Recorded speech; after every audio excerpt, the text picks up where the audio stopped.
Welcome back to the Combat Learning Podcast. I'm your host, Josh Peacock. If you aren't already, please go to combatlearning.com/newsletter to get my intro to motor learning for martial arts so you can get up to speed on the powerful concepts we're discussing in the show. Plus, you'll never miss an episode. Go to combatlearning.com/newsletter. Daniel Marino, 4th Dan in Tang Sudo and founder of the Naihanchi Project, returns today to talk about training progressions in traditional martial arts.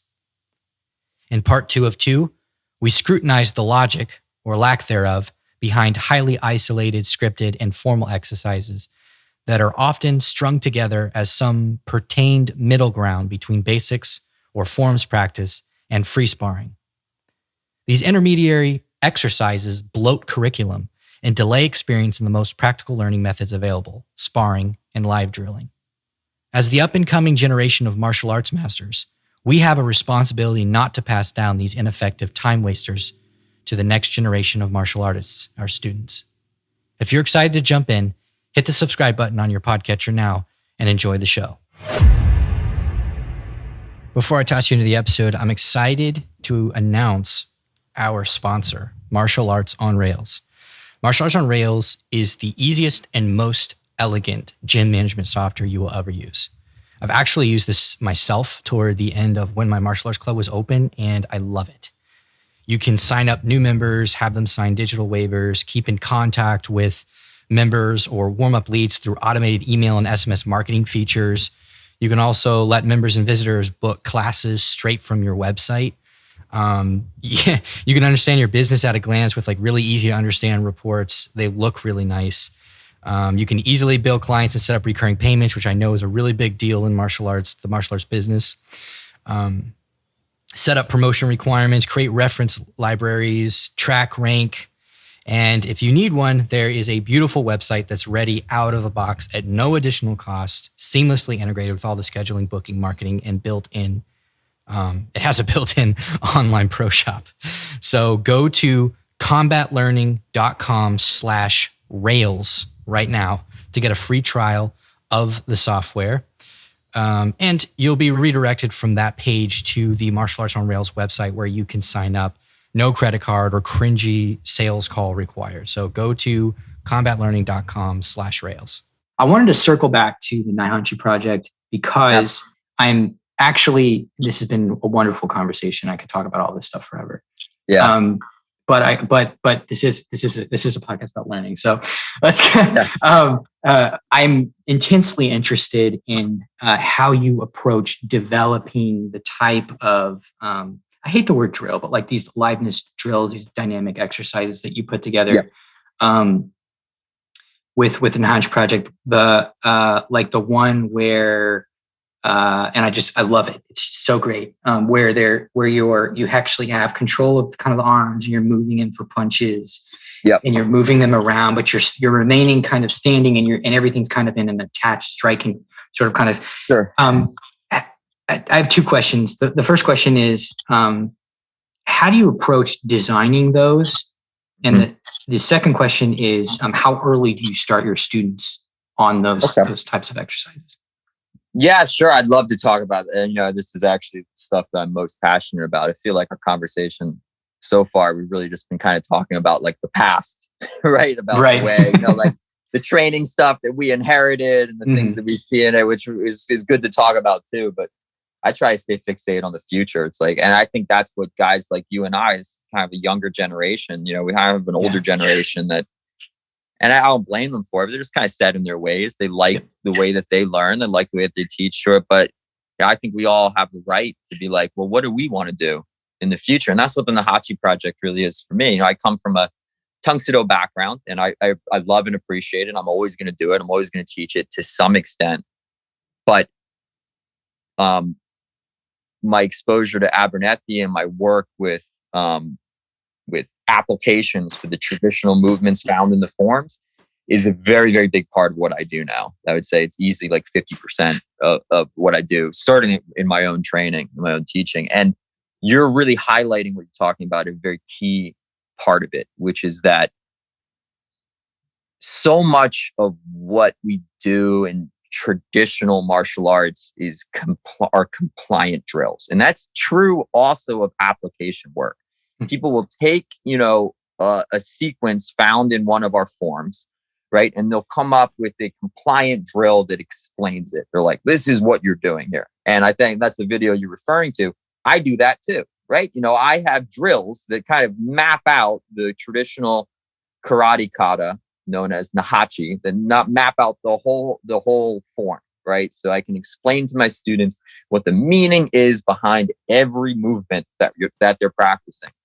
However, those drills are not what I consider those are not the drills that I teach to develop their ability to actually fight with those movements. I think that's a part with application work where I think a lot of people get stuck. And I even referred to that with my teacher, how my original teacher when I was growing up, it's not like I never did any application work with him. I knew what bunkai was, I knew how all these moves can actually be used to grapple with, that low block can be an arm bar. And these were all things that I'd been exposed to before I had trained with Abernethy. But it was kind of like it never got past that stage where everything was just kind of tinkering and playing around and nothing was done with resistance. And it was just out of interest just to be like, what could be the meaning behind this? But that's not how you develop combative skill. And that's certainly not how you do it with, Korean style kicking, right? How do you learn how to really kick Korean style? You fight each other. You actually try to hit each other with it. Yeah. It's like you couldn't do it any other way. It was something the founder of my organization said to me once when I first started getting into this application stuff. He took me aside at a tournament and he said, hey, Danny, nothing wrong with that application work and everything, but what you got to understand is none of that's going to work against resistance, right? The reason why Amcor Karate has concentrated on point fighting and why that's been the centerpiece of what we do is because, it's how you develop things against resistance. Somebody has to actually be avoiding fighting. And I agree with him. I agree once. That's why I say the point fighting is probably one of the best things about my background going back. I really appreciate it. But where I disagree with him, and at the time, I don't know if his opinion is maybe has changed since then, is that Abernethy, what he stresses is resistance, live training and sparring with these applications. That's what made me fall in love with his approach and fall in love with his work. It's not as you can find applications, different people showing you interpretations of these movements, across, all over the place on the internet. Yeah. And a lot of it's very good. But at the end of the day, what makes it really work is that you're like, okay, that was just a demonstration. Now grab a hold of each other and we're going to do a simple drill where you're going to clear the arm and you're going to hit with an elbow. Right. And we're going to drill that over and over. Okay. Now you guys got that pretty well. Let's add some knee strikes into the mix. Okay. You got that. So now we're going to do it with resistance. Meaning the person's not going to let you move their arm out of the way. Right. You need to find that opening, right? Where you move it in just the way where you created that little window to throw a quick elbow in there and use it in conjunction with other strikes, especially knees, that's the kind of training that I love and that I've been developing and that I think really is going to move my practice and my teaching onto the next level. It's really where I would I'm a big believer in what has been, termed the practical karate movement. Mm-hmm. Right. And I first trained with Ian Abernethy in 2014. And ever since then, I've been involved mostly online, of course, with that community. I'm always looking at what people are doing. I'm posting I'm creating my own stuff and posting it as much as I can. And I've only seen this community grow. I've only seen more and more people, especially lately, the pandemic, I think everybody's gone online a lot more. I've seen a lot of kind of high profile karate guys, suddenly they start talking about, self-defense a bit more. They start talking about close range a bit more. They start talking about application work a bit more. And I think that the tide is starting to turn. I really think we're going to see this become more and more a part of the traditional, especially the karate, community. Yeah. That you're going to see people being like, hey, and at the end of the day, because it's a little bit like an elephant in the room, is that, forms are kind of ridiculous without application work to go along with them. right? And they only don't seem ridiculous to us who have been doing them for years, often since we were kids, right? Where we do these all the time. It's just like, you should, when you have a room full of people who have been training for decades often, who have produced many, many students, who run commercial schools, and yet they practice forms almost exclusively without application. You know, it's like at a certain point, I think you have to understand that like that can't last forever. Yeah. At a certain point, you're like, that is going to be replaced by arts that have better answers to their training methods. That's like, you know, like, yeah. And I've done a little bit of jujitsu. I've dabbled in it for years at this point. I really, you know, there's always things that get in the way. I was getting back into it with my friend that teaches, and but then the pandemic hit and that took me out for a while, and I recently got back into it. An old knee injury has recently been getting in the way with that. But anyway, you know, like when you're doing jujitsu, everything has an explanation. Everything, you know, can be used live. You know, it's like, and I'm sure, you know, the grappling match is different than self-defense. You know, I think a lot of people understand that. It's like not everything is going to transfer over. You know, you can't get into you know, some of the guard positions that they do, you know, where someone could be raining punches down on them, right? You know, it's like, I think it's understood that like, it's still a sport. But at the end of the day, you know, you don't have things like something as simple as a low block, right? What do we use that for? You're like, oh, well, you can block a front kick. I'm like, okay. Yeah, that doesn't make much that's sense. level one. Well, and you know, and that's legitimate. You know, maybe it's legit, but it's level one. Yeah. But if you look at the context in the forms, it's like it doesn't make any sense. Wait, I'm stepping forward. So I'm stepping forward and low blocking a front kick, as in like the front kick would have missed because I'm stepping forward to block it, right? So what am I doing? Like what? Like there has to be a better explanation than that to it, and I think you're starting to see people take that a lot more seriously. That's like, and you know, I'm a teacher. I run a commercial school. At a certain point, you know, this is business about it. That, you know, like it's a bad practice to just be taking our students' money, teaching them things that we don't really understand. You know, it's like, and we're supposed to just tell them like, hey, you know, it's just a part of the art. It's just traditional. I'm like, okay, that might be a good enough answer just for some people. But for a lot of people, they're going to be like, yeah, okay, well, I think I'm going to go do kickboxing because that makes more sense. I'm going to go do jujitsu because that makes more sense.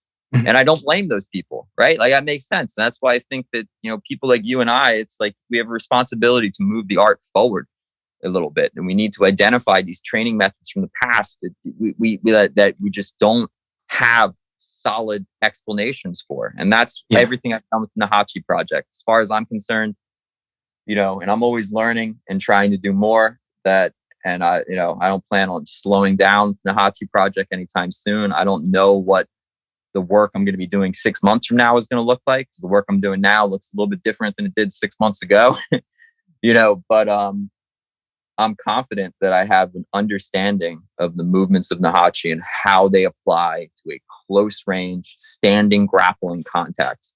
And, you know, I think there's an historical basis for it too, but at the end of the day, it doesn't even really matter. The point is that I grab people in my school, we can grab a hold of each other and we can fight with it. We can actually spar. We can use it against resistance. It's not just compliant drills, you know?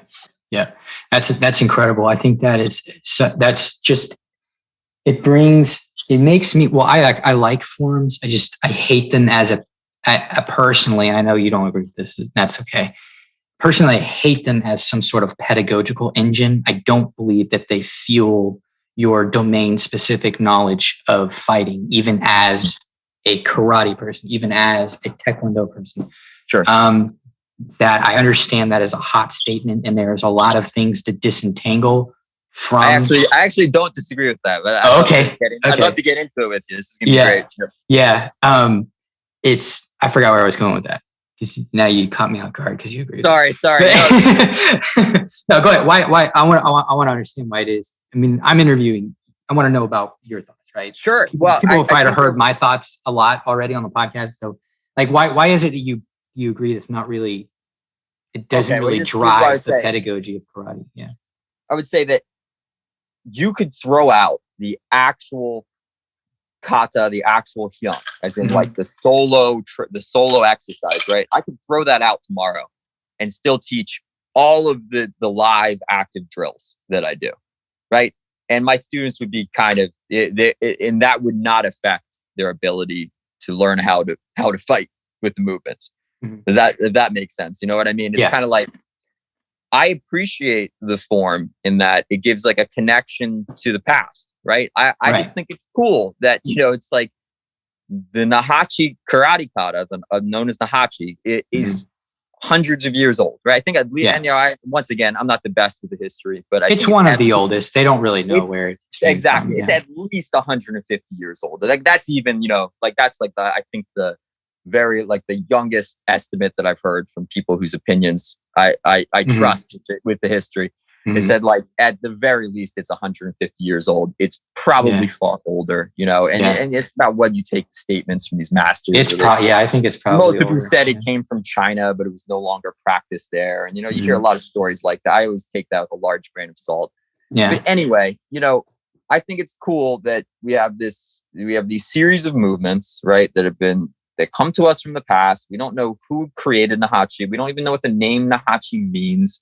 We know it's like there's something about it and that's the art, right? That's why that's why I keep it around and I like it. But at the end of the day, I think that all that the kata or the hyung really do is it just illustrates, combative principles. It just gives examples of the kinds of things that you would use in a close range standing grappling type encounter. Right. So when I come up with a drill that just like shows what the movements of Naihanchi mean, it's just showing one example, right? You don't need to drill that over and over again. What you need to do is take the concepts and the techniques that are found in that drill and then apply them to live practice, to some kind of resistant sparring. That's it. Yeah. And that's the important part. It's like the kata or the hyung, as in the solo movements, is not the important part of your training. That's like a supplemental, like little extra thing that you have. And I do think it's useful in that, for instance, I'm at a vacation home right now. I don't have normally I'd hit my bob target or my heavy bag. I don't have that here. So let's say if I want to do a workout tonight, it's like I might do some push-ups, do some sit-ups, and then I'm going to drill the Naihanchi kata a bunch of times.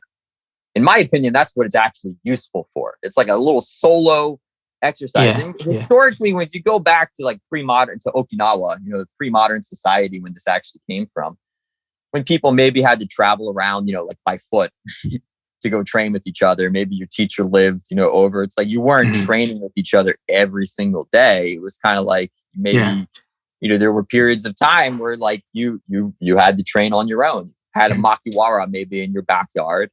You practice the kata, and then when you were able to go and be with your teacher and maybe the other students, then you'd be practicing the actual live, stuff like that's. And I think that today I think it's a little bit easier for people to train together more frequently with modern technology, with cars and stuff like that. I think it's a little bit less useful maybe than it was in the past, but I keep it around out of historical interest, and I do think it does serve a limited role in solo training. It's like that's what it's useful for, but it's not what's important. It's like that's where I think that a lot of Taekwondo, karate type, approaches to this, like we actually get it 100% backwards, where we spend a lot of time practicing the solo movement by itself. We spend a lot of time doing compliant drills. And we spend sometimes no time at all actually applying these movements against which is the most important. Most of the time, actually, they're not. There's some element of resistance in your training, but it's like modern, like like kickbox striking, type fighting. It's not like the standing grappling that I think the forms originally meant to address. Yeah, it's not dealing with the range that basically. Karate scholars universally agree that karate was originally practiced in, and that is more of like a melee close range, where you're moving fluidly between different types of attached striking and like proto wrestling sort of movements. And number one, that just works better. Yeah. Number two, it's a little bit safer to train without like gloves and stuff on. There's no problem. I mean, there's no there's no issue with gloves, but it just changes the dynamic a little bit. But yeah. I mean, I totally hear where you're coming from. And the way I kind of still view forms this way. Because occasionally it's just, you can take the kata out of the man, or you can take the man out of the kata, but you can't take the kata out of the man, right? Like if you grew up, if you grew up in like the traditional martial arts, disentangling and getting away from all the coping mechanisms and fake rationales for why we do things is so hard to disentangle and get away from. And I've made so little headway communicating with people over years, the same people, years. Me too, man. Not making any headway, trying to tell them how motor control works and is easy as possible to understand terms and this and that, asking them questions, and they don't get it. But the way I viewed it, I can appreciate they absolutely do. But the way I viewed it is kind of like, I don't know if this is the correct way the correct analogy, like case law or something, where you can ground a concept. It's a way of saying this is not simply a reconstructionist effort from jiu-jitsu or boxing or kickboxing or Muay Thai. This has tactical or strategic grounding in karate, in Taekwondo. So, I look at something like a mirrored, like a double forearm block. Yeah. Anything that's like with the hands closed is just usually has to do with grabbing onto the garment or the skin. And this situation right here is almost certainly, I mean, there's like double blocking dumb stuff that's not plausible, but you can, if you're trying to control somebody who's throwing, alternating at you, you can go straight in. Absolutely. Catch right here, and they can't. It's easy to control, and they can't do anything about it. For me, I might, even as somebody who's like not post Pumse or post kata, but like I look at it as it has its own intrinsic worth for something different. Yeah, which is why we keep it. It's also in Taekwondo. It's also a legitimate sport too. It has a well-developed competitive element, which has intrinsic value in my mind. Absolutely. But I can be like, you know what, so this movement we're doing here, where we're moving in, we're getting an index on the person, and then we are attaching here so that we can easily control their arms so they can't hit us, and we know where they're at, and then we can start to do more movement. Yeah, this one. So you can actually find this strategy in the Pumse when you have, absolutely. Well, I mean, man, especially if you've done some jiu-jitsu, I imagine you can appreciate. That's what I just call inside control, right? Mm-hmm. So there's a lot you see in a lot of my videos, where I do all kinds of stuff like that. But it's like if somebody's, the way that, and this is, it's always hard when just talking, but I'll walk you through kind of a basic exercise that I teach. I teach preemptive striking, which is that, I think it's kind of irresponsible, especially, if you're a smaller person, right? To tell people that they can't, you're not justified in defending yourself until somebody hits you, right? Well, the way that I teach it is that if somebody's in front of you and they're threatening you, you should be trying to verbally de-escalate. You should be trying to remove yourself from that situation. But the moment that you decide, like, there's nothing that I can do to stop this from happening, this person's about to attack, like an attack is imminent. They're bigger than me, right? They maybe have accomplices with them. They could have a weapon, right? There's all these elements to it that are very dangerous. It's like, I want every advantage that I can possibly have in that situation. Yeah. So I'm absolutely going to hit first. Yeah. Right. To build on that, there's some pretty clear pre-attack indicators. Like, does he keep looking at his pocket? Does he keep patting his waistband, pocket, whatever? Does he keep doing that? Did he blade his feet? If he bladed his feet, attack is almost certainly imminent, right? Absolutely. Does he keep doing this and looking away, right? Because he's thinking about, when am I going to time this? When am I going to time this? Is his buddy coming up? Has he got a buddy coming up? Yeah, is there somebody around? Right. So these are all really good attack indicators. You could tell the police, you could tell the judge exactly why it is. You didn't just feel, there's an actual behavior that he exhibited. Absolutely. That made you think. This is also another reason why self-defense really is, its own art form. Its own domain of knowledge. And that's why I think there's overlap in martial arts. There's a lot of things that you really want to go. And there are arguments people would make, the chances, we live in a pretty safe society, all things considered. You know, it's like the chances, if you're not looking for trouble, that you'll ever really have to fight and defend yourself, probably pretty slim. So I don't obsess over it. You know what I mean? Like I try to give my students some key skills that I think will transfer over. But you know, anyway, I'm always learning and I'm always trying to grow and be better. I'm not saying that isn't something I might want to get into in the future. It's just not an expertise that I've developed to the level that I'd like to. But yeah, a little bit goes a long way. I mean, learning when to do a preemptive strike, knowing how to strike well, and then kind of understanding how to manage close pressure. Yep.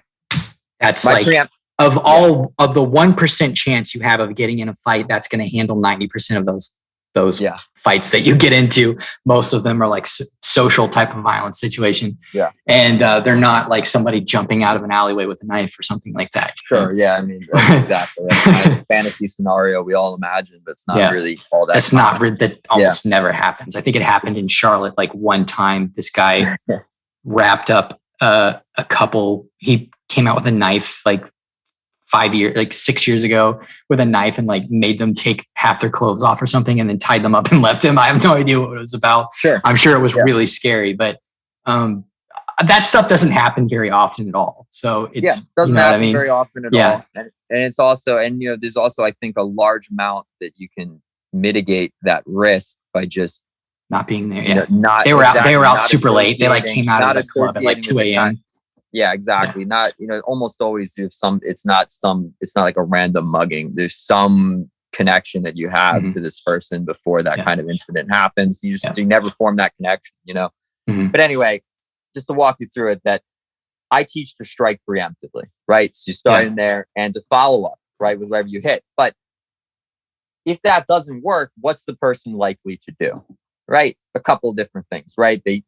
Hands go up to cover their head, right? And that's where you see a lot of these grabbing and pulling motions, in my opinion. That's stripping a limb, it's moving a limb out of the way so I can continue to hit this person and finish the fight. Yep. The other that you're all talking about is they grab and try to control your arms, right? So imagine that, you know, I'm confronted by a potential attacker. Things are going south. I decide I don't have any choice. They're about to attack me, so I'm going to hit first. So I hit with that preemptive strike. And then they come in and they're grabbing and controlling my arms. So I want to get that inside control. My arms come inside, right? Because they're going to grab maybe around the inside of the arm, which prevent me from hitting them. But that movement that you're talking about is found in a lot of karate forms, a lot of taekwondo forms, I'm sure, is just simply imagine somebody's, you know, grabbing my arms on the inside around the elbows. I'm just going inside right there. And it's like the simplest grappling thing in the world. Yeah, you know, you can use it to strip. You can use it to gain control. I mean, there's a lot of these movements that I had when I was researching earlier on. I was more interested in application of forms that I realized that what I was taught as a kid of like this is actually step back and block a punch this way and then use it to punch. Well, actually, there's a couple of things going on in like really old, like classical karate. First of all, this was actually more of a guard, right? You held it here instead of just being like, you know, like that, because the timing of that is just way off. This was actually a guard and it had more function than simply just being a block. And it also functions, and this is Ian Abernathy helped me with this a while back, is it's also a dynamic, it's an emergent dynamic movement that happens in the like sort of clinch melee range where you get a hold of the arm and then you create a wedge, right? Yeah. So and these are like, you use this in jiu-jitsu, you use this like if you do your type of sparring, you use this on intuitively, you know, if there's something about the task of the sort of sparring that you're doing, or you find yourself in a real fight and you need to make distance, you're gonna do those sort of type of things are gonna emerge. So make those connections of what you're actually trying to train and what's useful, you know, for in a real situation. A lot. It is true that a lot of the older stuff, and not all of it is, but like some of the older stuff is actually better and more practical. Which is fun because I try to be careful about that though, because you know, for instance, and you know, I don't know how you know kind of connected you are to the whole practical karate community, but have you heard of the whole it's almost a joke online, the hikate thing? Oh, hikate, the pulling hand. The pulling hand. It's a trope. The Taekwondo guys kind of have this karate fetish, and I used to too. I love karate, but like where they don't want to be Taekwondo, they actually just want to be what you're doing as Tang Sudo. They just want to be that, but they want to say Taekwondo. But their ranking is in Taekwondo, and they can't just go and get a Tang Sudo black belt. So they're going to pretend to be Tang Sudo people under the Taekwondo mantle. Anyways, go on. But it's just a joke. It's a joke of like online, the practical karate community, just because it's one of the things that I feel like it's just so clearly demonstrative of the divide. There are people that will say it's the karate punch, right? That pulling back with this arm while you punch with the other makes the punch stronger. Right? No. Exactly. And it's like one of those things we're so obviously wrong. It's just repeated because that was like a convenient explanation that was brought up for it. Yeah. Right. And it's General Choi actually says that, and he miscites a law of thermodynamics for it. Yep. Oh, it's so bad. And people defend it too. They defend it. Yeah. I've heard all kinds of like they say, well, yeah, if you're trying to rotate your body, pulling the arm in will aid the rotation. I'm like, yes. However, there's no reason that this is going to aid more. And it's than this. Because your shoulder chassis is the movement.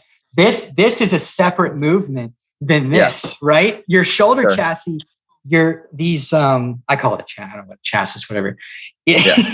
You're being rotated by your trunk muscles and your hips, not by your shoulder cap. Exactly. Yeah. It's a different movement. Yes, there might be a psychological aspect to it, but mechanically you're not contributing to it at all. They're making up a make-believe situation where you leave your arm all the way extended out there so it slows your rotation down. It's like if you go to any martial art, to say you should pull the arm back and cover your chin, right? You're not doing anything else with it. They still rotate, but sure. But karate guys will be like, no, it should be here. I'm like, okay. And then the explanation's obvious to me. I'm sure obvious to you too. It's like it's called hikate actually means pulling hand, right? Karate was, and there's historical basis for this, was applied at close range. Which makes a lot of sense for self-defense. Is grabbing and hitting. You're pulling, and that's simple. You're grabbing and hitting. But if you catch somebody's sleeve and you pull it towards and in jiu-jitsu, when you want to do something like an arm drag, you pull it to the pocket usually, right? Yep. So there is a real basis for pulling it towards the bottom rib cage, or even to the waist, depending on what you need. And when you're moving around like you do in your Naihanchi drills, when you're moving around like that and you pull that in, that knocks it right off balance. It can aid in a takedown, knock them off balance. It also across the face. Yeah. And I have a very similar approach to Abernethy. By the way, have you had a chance to train with Abernethy? I haven't, man. I've been I haven't had a chance to do a lot of that stuff, honestly. Yeah, I mean, it's been a hard year for that kind of stuff too. It's just like my whole life, basically. Even before that, he stopped coming to the United States because he came here for a seminar and was turned away by immigration. So then I actually started going. Yeah, isn't that ridiculous? That's weird. Just to be here for to make money, so he didn't have the right kind of visa. I forget exactly what the situation was. Okay. Yeah. But anyway, he was teaching a seminar in Texas that he couldn't make it to. And I actually went to England to train with him a few times after that because that's cool. He stopped coming to the United States. But anyway, I still say that Hikate thinks it's like the clearest divide with people. People come up with these explanations for why you would do that don't make any sense. And then, the practical karate community is the simple one. That's like you're grabbing and pulling. And I tend to have a similar, you're talking to Les about this in your last episode, because he's got that wrestling background. So he sees everything as a takedown. I'm similar to Ian, where I come from very much like a striking, where I like striking.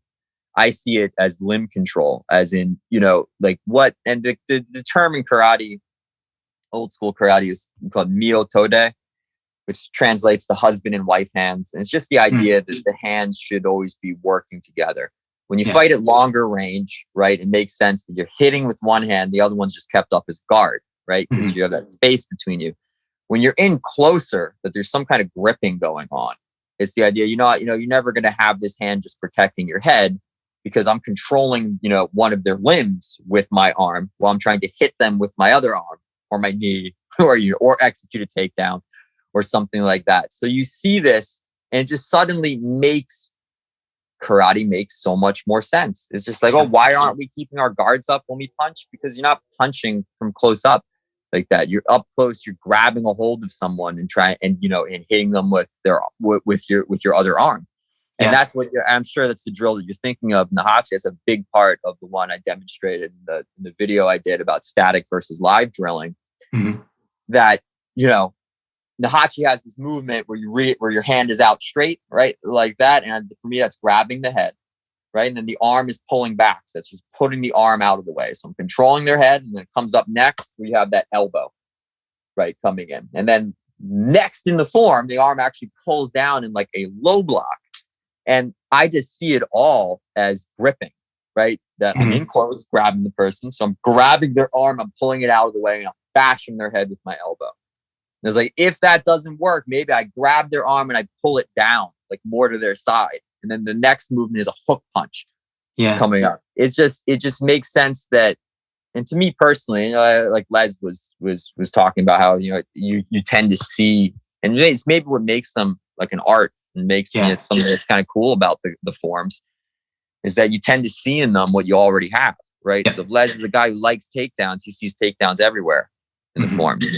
A guy like Ian, and me, is like, who likes striking. I see everything as striking, but at the end of the day, there's certain functional principles I think that will make it work. I think you have to start from the assumption that you're in close with, at least with these movements. Like, that's what they're meant to be applied for, that close range, right? Where somebody's grabbing you, right? And that's because that's what's likely to happen in self-defense. Yep. And even if it starts from farther away, from jiu-jitsu, like fights always end on the ground, right? It's like often, there's a degenerative aspect of it. Maybe you start from like your kickboxing distance, but there's going to be a tendency for things to get close. If you fail to knock them out, right? If you're winning the exchange from farther up, from farther away, what are they going to do? They're going to fall in. Yep. They're going to grab you, especially if they're bigger than you, right? So just what brings you back to this concept that, and it's something I'm very passionate about. And I always kind of refer to it with mixed martial arts, even though they're their own thing, like their own sport. But I think that what mixed martial arts has demonstrated very well to the world is that the best, when you're talking about the least restrictive rule set, right? Closest thing to actual fighting, it's the successful fighters are the ones that have a combination of grappling and striking. Right. Yep. I mean, it's not even successful. To be successful anymore, to be successful at all in MMA, you need to have some combination of striking skills and grappling skill. And I think that that's just like a combative principle that we're going to see in any kind of realistic combat. Whether you're talking about self-defense, or you're talking about like consensual fighting, or you're talking about a sport like MMA, you can say Muay Thai too, because they do a fair amount of standing grappling in Muay Thai. The same way that the two work together, and I think that's where I think that, and it's something that I always thinking about where I would like to see karate go in the future. And I consider myself a part of that, what I'm doing. I'm in my own small way, I'm determining the direction that Tang Soo Do will take moving into the future. Karate as a broader thing will take moving into the future, is that I think that there's a little bit of an artificial divide that is a product of history, where we think of grappling arts and striking arts as being separate things, and they're not. All martial arts have a combination of grappling and striking, and that was even true of the Tang Soo Do I grew up doing. Our grappling was just really bad, but like, it's not like it wasn't there. It was just only a part of our compliant drills that we did for testing, right? It's like Taekwondo, I'm sure, is the same way. It's like, it's not like there's no grappling at all. It's just not realistic at all, because it's never. You have your wrist locks, and you have you have a couple of basic takedowns in the formal curriculum, and there's some Hapkido cross-pollinate. There is. And there's like, even in Olympic Taekwondo, it's one of the most interesting parts of the game that I think there's like an entire, there's like a little clinch game in it when you get in, and there's a whole, people are gaming the rules to find ways to knock people down without grabbing them, and almost doing like wrestling swims for better underhooks so that they can manipulate the body better. So it's really, I mean, even boxing has a little bit of a clinch game. So, I mean, you can't get away from, people naturally want to move in when they get overwhelmed, or some people like me are shorter, so they just want to be inside. They can work better and be more safe from from, people are, lanky people are really dangerous at their end range, and their end range is a lot longer than yours. So getting inside is important. Yeah, that's definitely true. How early do you get? I don't remember if you said, how early do you get your students started on these? Yeah, so that's actually one that's definitely where I get them started from the beginning, which is another thing you've talked about in other lessons, is that, and it's something that is maybe even a little bit of a divide, I think, in like the Bunkai application community in Karate a lot of the time, that like I don't really bother with like teaching the applications to specific forms, to my students. They're and I have a little bit of a mixed bag here, where I teach my students, because of the testing requirements. I'm still a part of the same organization I've been in since I was 9 years old. My students have to test with the same things I tested with when I was young, right? Yeah. So, that leaves time for me to do the practical stuff that I'm so passionate about. But at the same time, they still spend a fair amount of time learning the forms, they doing one step, stuff like that. And I will show them more as a demonstration. I'll show them the application for a particular movement, just so that they have some idea, of what these movements can be used for, what they're doing, what the meaning behind it is. But I don't have them do those drills with any consistency or really learn them. I just teach them the live drill, the live practice with it. Yeah. And so I have a system for teaching basics, right? And I start off where there are 4 strikes that the students are practicing, right? 2 of them are long range and 2 of them are close range. So they start off with straight punches. So, like jab, cross, front hand, backhand, lead leg round kick, rear leg round kick. Those are the long range skills. And then they grab a hold of each other, right? And they're doing knees and elbows. And it's really the most important part with the knees and elbows is also the gripping. And the simple gripping drill that I have for it is you start grabbing each other's arms, right? And you take turns going back and forth, trying to put, like a tie clinch, 2 hands on the back of each other's head. And there's that live aspect of you're not letting each other do that. You are resisting each other, right? And then there are kind of 3 basic positions with that. I say, okay, somebody's grabbing your arms. You want to get inside control. It's a basic concept, meaning you want to be inside their arms if you can. That means you can hit them with, you have more striking options, you have more takedown options too, though that's not the specialty of mine. And then I said, once you have that inside control, you want head control, right? So 1 hand on the back of the head is good, right? Because that sets up the elbow or the hook punch, a lot of different things.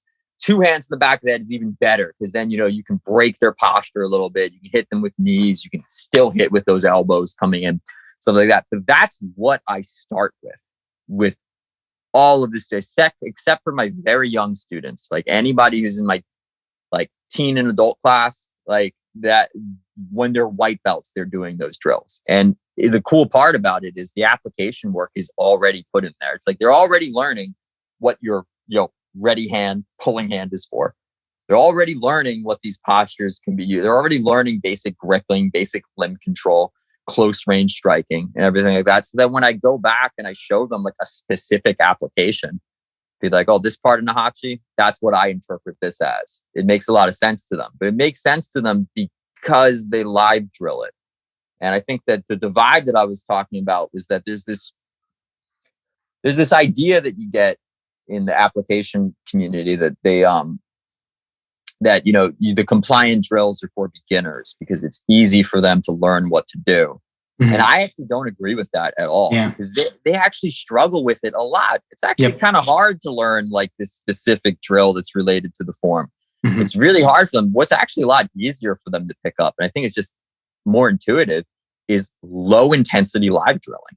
Absolutely. Like, they're not going hard. It's like, it's really light. Like it's a low level of resistance, not hitting hard, but as soon as and like I said, this is something I've really introduced into my teaching, just in the last year.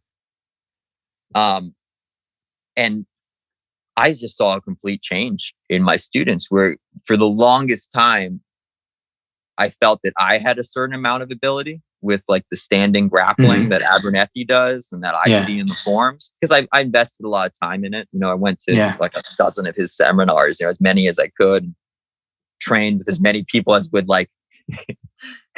give me the patience. Okay, we'll do some of this application stuff that Danny likes or something. Most of the people, almost everyone in my organization isn't really interested in this stuff. They just want to do, normal tongue sudo. Yeah. But anyway, I feel like I developed a certain ability, but I didn't really know how to teach it to my students. And I got caught up a lot in like just trying to come up with like the right compliant drills that were connected to the forms. Right. And the big eureka moment for me was when I just realized, like, forget the compliant drills. Like that stuff is just, it's a demonstration. It just explains the movement of the form. It gives you something to visualize. I don't mean to interrupt, but what sparked that change? Were you reading like something, or were you just thinking about it, or how did you come to that? How did you come to that conclusion? Because I didn't come to that conclusion until I'd read research on it. Yeah. It wasn't any specific research that really got it. It was more so that it's funny, you can hear the same. Like Abernethy said it from the beginning. I heard him. It's not like the message changed. I just didn't quite understand it.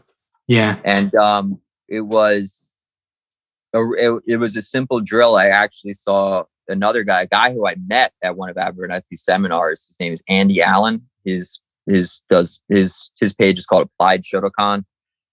Okay, yeah. Somebody renamed his stuff. Yeah, actually, because I think he left the Shotokan organization he was a part of. I think it's Nova Karate Jutsu is the name of his school now. I really suggest his work. He's great. He's a really nice guy and does really, really good work. And it's actually funny too, because when I first met him at Abernethy's seminar, they say how like you can kind of almost like look at a person in a martial arts context and you kind of tell that they're good.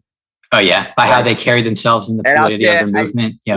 When I was at that seminar with Andy, there was something about it. I remember just looking at the room, and I immediately like looked at him. I was like, that guy looks like he's pretty good.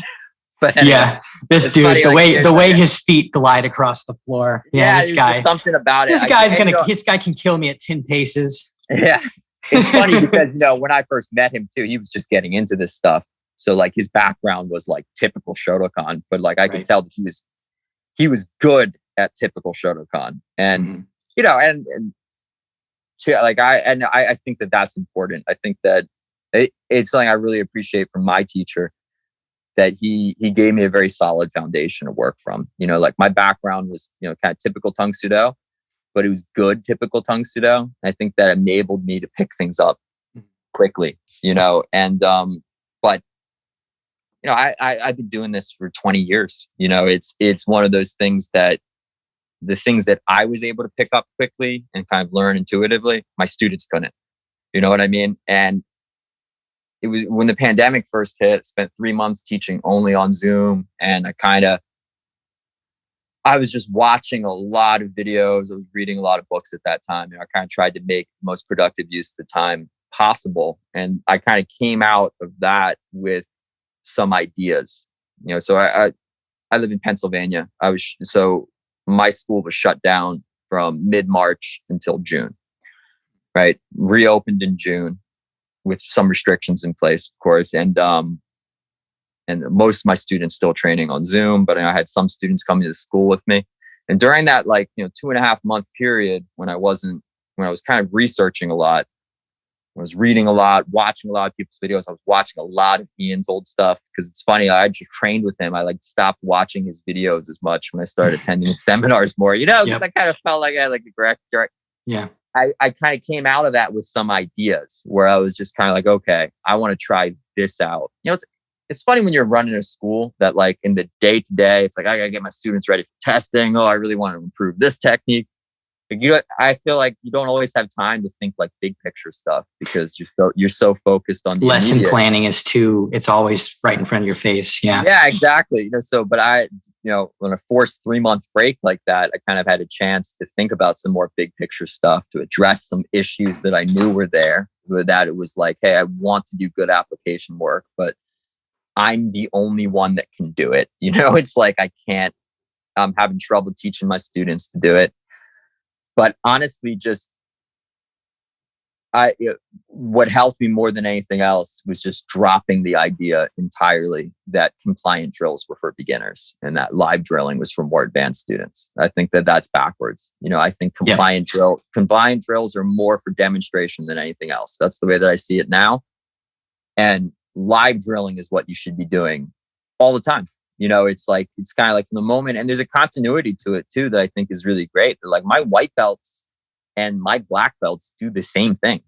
It's the same drills. Like really, you know, it's just maybe a little bit more intense. Mm-hmm. You know, the one kid that I really proud of is testing for his black belt in just a couple of weeks. You know, but 17-year-old kid Darshan, who he's the partner that I'm working with in all of my recent videos that I posted with that. You know, he's like kind of been a little bit of my prototype with it a little bit, because, you know, he's the right age. You know, he's a young man. You know, he's able to understand these concepts. He's able to push himself. You know, wants to know how to fight and defend himself and all that stuff. He's motivated. It's not like kids that, you know, often, you know, there's more. They're teaching, you know, them discipline and focus and all that stuff. You know, that's a part of martial arts too. And at the younger ages, I mean, that's what the kids really need. But it's more the teen and adults when it start to be like, okay, you know, let's talk about let's real fighting. You know, let's talk about like what we really want to do here. But I feel like the longest time I struggled to teach him and his peers, the other teenagers, to really do this stuff. But once I started just consistently doing live drilling every class, like we still do our forms, you know, it's like we still do one step sometimes, you know, because they're their requirement. But I'll start my class. The first thing that we do are some basic live drilling like that. And we just do it every class. And it's made a big difference. Suddenly, you know, they're getting it and they understand it. It's live drilling and pad work. You know, it's like that is the direction that I've gone 100%. And it's what I believe is the most effective training approach, is that most of your time is spent on live drilling. And because if you're a striker and hitting pads, 300% agree. Yeah. And then to supplement that, you know, maybe we have some solo, because they're traditional. And you know, we talked a lot about the history. Like I do think the historical aspect of it is cool. So we do have the forms we practice on their own. But that's really it. I talked a little bit about Muay Thai, man. I mean, like you go to, I have this Muay Thai gym I've been training at a bit, and they're like, they're really good fighters there. But it's like from the beginning, that's all that they do. You know, they do a shadow boxing warm up, and then you hit pads for the whole time. And then sometimes at the end, you'll end either with some conditioning, like some exercise, or you'll spar. You know, it's like, and that's the typical class there. That's the whole thing. And I think that it's one of those things that hits you hard, that it's so simple and it's so obvious. And it's like, how did we end up with this weird training methodology that prioritizes like punching and kicking in the air? Like, how did that end up being the norm? Yeah. Like, how did that happen? Yeah. Because it's just so backwards. It's like a little bit of punching and kicking in the air, like shadow boxing, right? It's like, it's not a bad thing. It can help to supplement as a supplement, though. It's not like for whatever reason, karate, taekwondo guys, I'm sure a lot of Chinese martial arts too.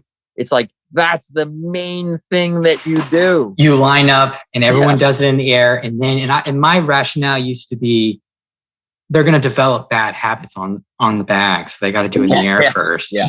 That's stupid. That's a cope. That's not true. It isn't true. I never tested it. And I never even thought it might not be true. It's not true.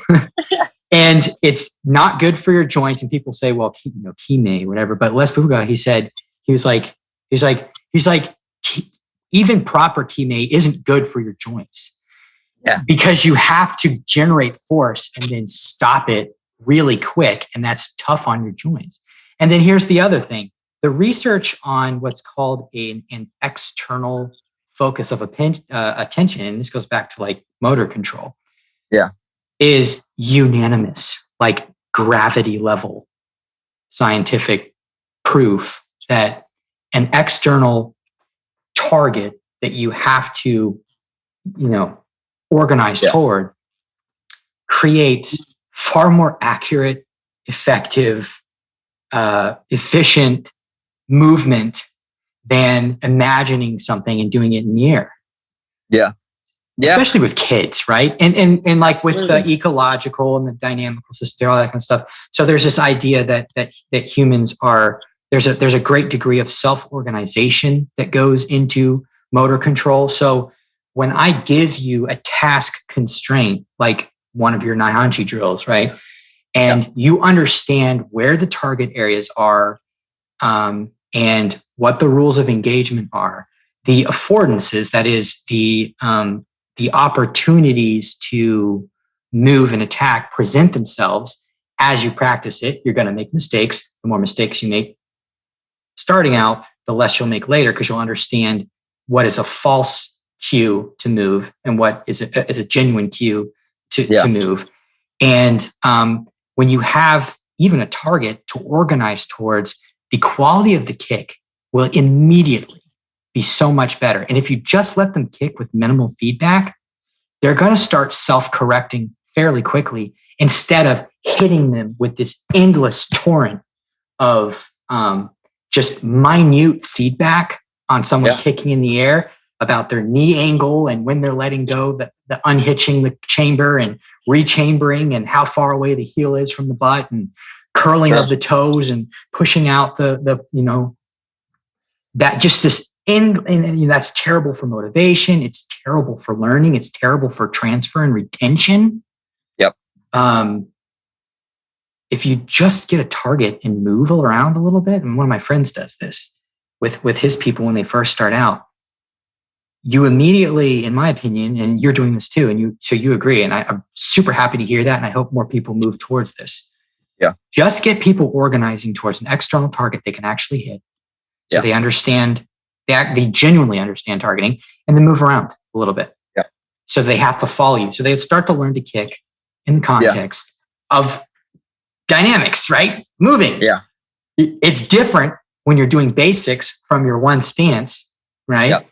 Versus managing movement, which is what competent karate and taekwondo people are actually good at, is moving and kicking. Yep. Why not try and get them good at that immediately? Why do we have to push them through this contrived kibon one step, pumse hyung thing, where like everything is towards building better pumse, and then somehow we're supposed to jump to sparring? Sure.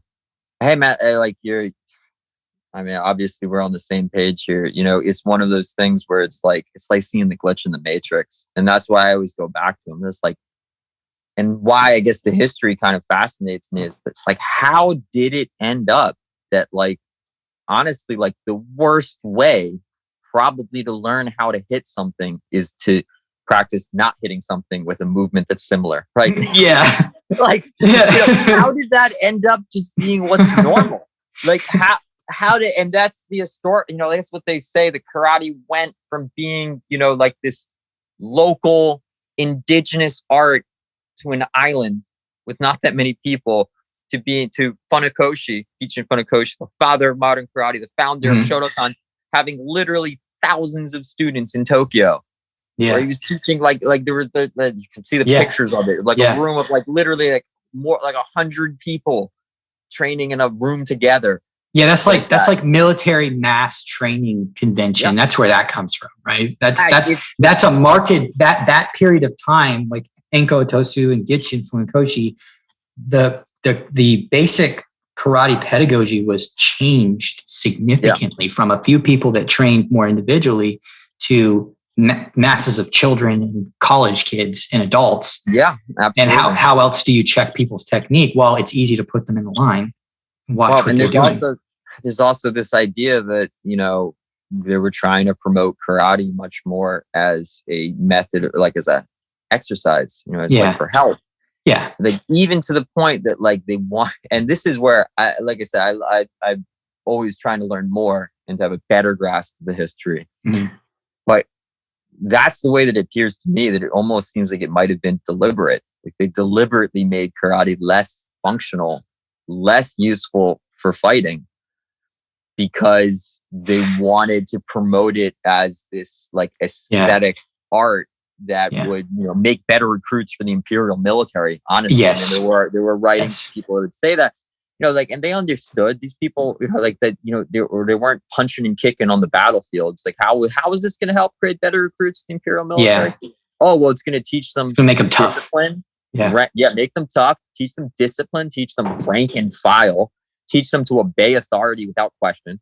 Right. Mm-hmm. Yeah. It's like, these are all and suddenly when you see, it's just so, it continually baffles me that like we just inherited this. That this is all just inherited. You know, like my teacher, and for all the love and respect that I have for the guy, it's like, you know, he didn't just come up with the way that he taught me out of nowhere. You know, it was something that he inherited. It was given to him, and gave it to me.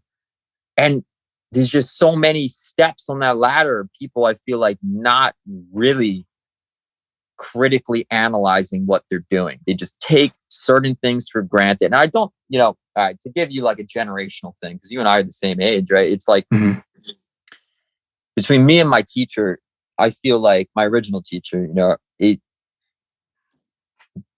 I feel like MMA, and you know, he was training in the 90s and stuff. So MMA was a thing back then, but it wasn't like it was for us. It was phenomenal. I mean, you know, like karate is a joke.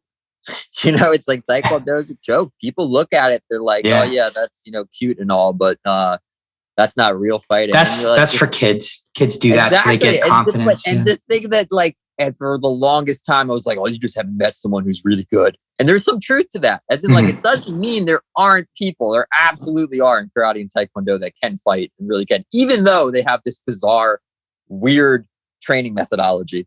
Like they still, you know, by virtue of their own hard work or their own, you know, innate they usually talent, have a pretty extensive competition background, right? Exactly. Yep. Almost always. Yeah. Almost always, you know, and but it's still one of those things that it took me a long time to actually fully accept that. It's like, that's right. You know, it's like, it is kind of like, and I started as a kid and it was really beneficial for me. I loved it. You know, I fell in love. It taught me just these lessons that I feel have shaped me as a person, like the concept of delayed gratification, the idea that like working really hard right now will lead to benefit in the future. It's like you sacrifice now. It's like, this karate class sucks. It's kicking your ass. You're tired. You don't want to do it, right? But you're going to because you want to be better. It's like, that's a lesson I internalized through martial arts, 100%. It has nothing to do with how actually effective, you know, the training was at the time. It was just the mental aspect. So I can appreciate that, but I feel like our generation has been forced to really self-analyze on a level that the teachers that came from before us just simply didn't have to. You know, it's like, I remember even when I was a teenager, people would still say, so, just wait until someone who can really kick, you know, like Korean style, who can really spin, who's really good at pumping the front leg, double kicks. Wait until they get into the UFC. Then you're going to see. You're going to see that it really works. So that, like, and I remember even as a 16-year-old being a little bit like, why haven't they already then? Like, these guys are making money. Like, well, they all ended up in American kickboxing, so it did get in there, but not quite with the fidelity that we would like as well. And you know, and it's not that like specialists. And I know the fighters, I'm sure you're thinking about, you know, I'm not, you know, but like, you know, you have your Wonder Boys, you have, you know, Barboza is a good one. Benson Henderson, I think, was a little bit of an older fighter. Taekwondo, like, it's not that it doesn't work, but it always works in conjunction with grappling skills that they acquire in that training, in conjunction with more like kickboxing type punching. Yeah, and you know, even George St. Pierre has a Kyokushin background. He still puts on the gi sometimes. Like, sure, yeah. And it's actually something that really makes me appreciate the kicking too, man. That, like, I used to be, I don't know how familiar you are with like Shotokan and stuff like that. Like, pretty familiar. I really like it. Perfect punch, right? You know, and the whole thing. Like, I'm kind of like, I used to think that, like, you know, karate hands were good, and anymore I'm kind of like, I used to think so too, and now I'm like, they're not. They're really not. They have kind of a good like chasing punch, and that's it. Yep. Yeah. The oiski or whatever they call it. Sure. Like, and then, like, a good punch rush, you know, definitely has value. But at the end of the day, the rest of it is. Exactly. Yeah. Well, if you're comparing it to like a boxer, though, you know, it's like it's a different level with that. Yep. I mean, hats off to the Koreans, honestly. Like, that's why I said I was really excited when I realized when I was listening to the podcast that you were a Taekwondo, that you're a Korean stylist yourself. Is that it's like, if there's something that I do think was actually like really, really good about my training from the beginning, other than, of course, like doing a lot of kicks in the air, it's like one way or another, I developed like a pretty a pretty high, like a level of kicking that, in my opinion, measures up. And I'm not like a world class at that even, but at the same time, like I can go train with like guys who are professional fighters at this like Muay Thai gym. And I mean, they'll box my head off. Right. But I can hit the pad just as hard as they do. And when we spar, I can kick them in the head. It's like these are things that do transfer over. So I think that the Koreans, and I think it has a lot to do maybe with the way that the sport was embraced by the Koreans a little bit more, as in Taekwondo, literally it is an Olympic sport. And at the end of the day, sports hammer things out. Is at the end, like if it wins competitions, then it's going to move forward into the future with that. But it's something that I really appreciate about the Korean karate, Tang Soo-do, Taekwondo in general, that I do think that the kicking ability overall is pretty good, that those arts develop. And, I don't know if I'd say the same thing. And again, I don't know if I have the expertise for it. I'm sure there are plenty of very good kickers that come from Japan, from, Shotokan background, other karate backgrounds. But I just don't think that. Yeah. Sure, Kyokushin. I don't think it's quite as common as it is in Korean martial arts. I mean, kicking's our thing, Yeah, it definitely is. And I think karate's definitely kind of stole some of our mojo. Absolutely. In America from the cross-pollination.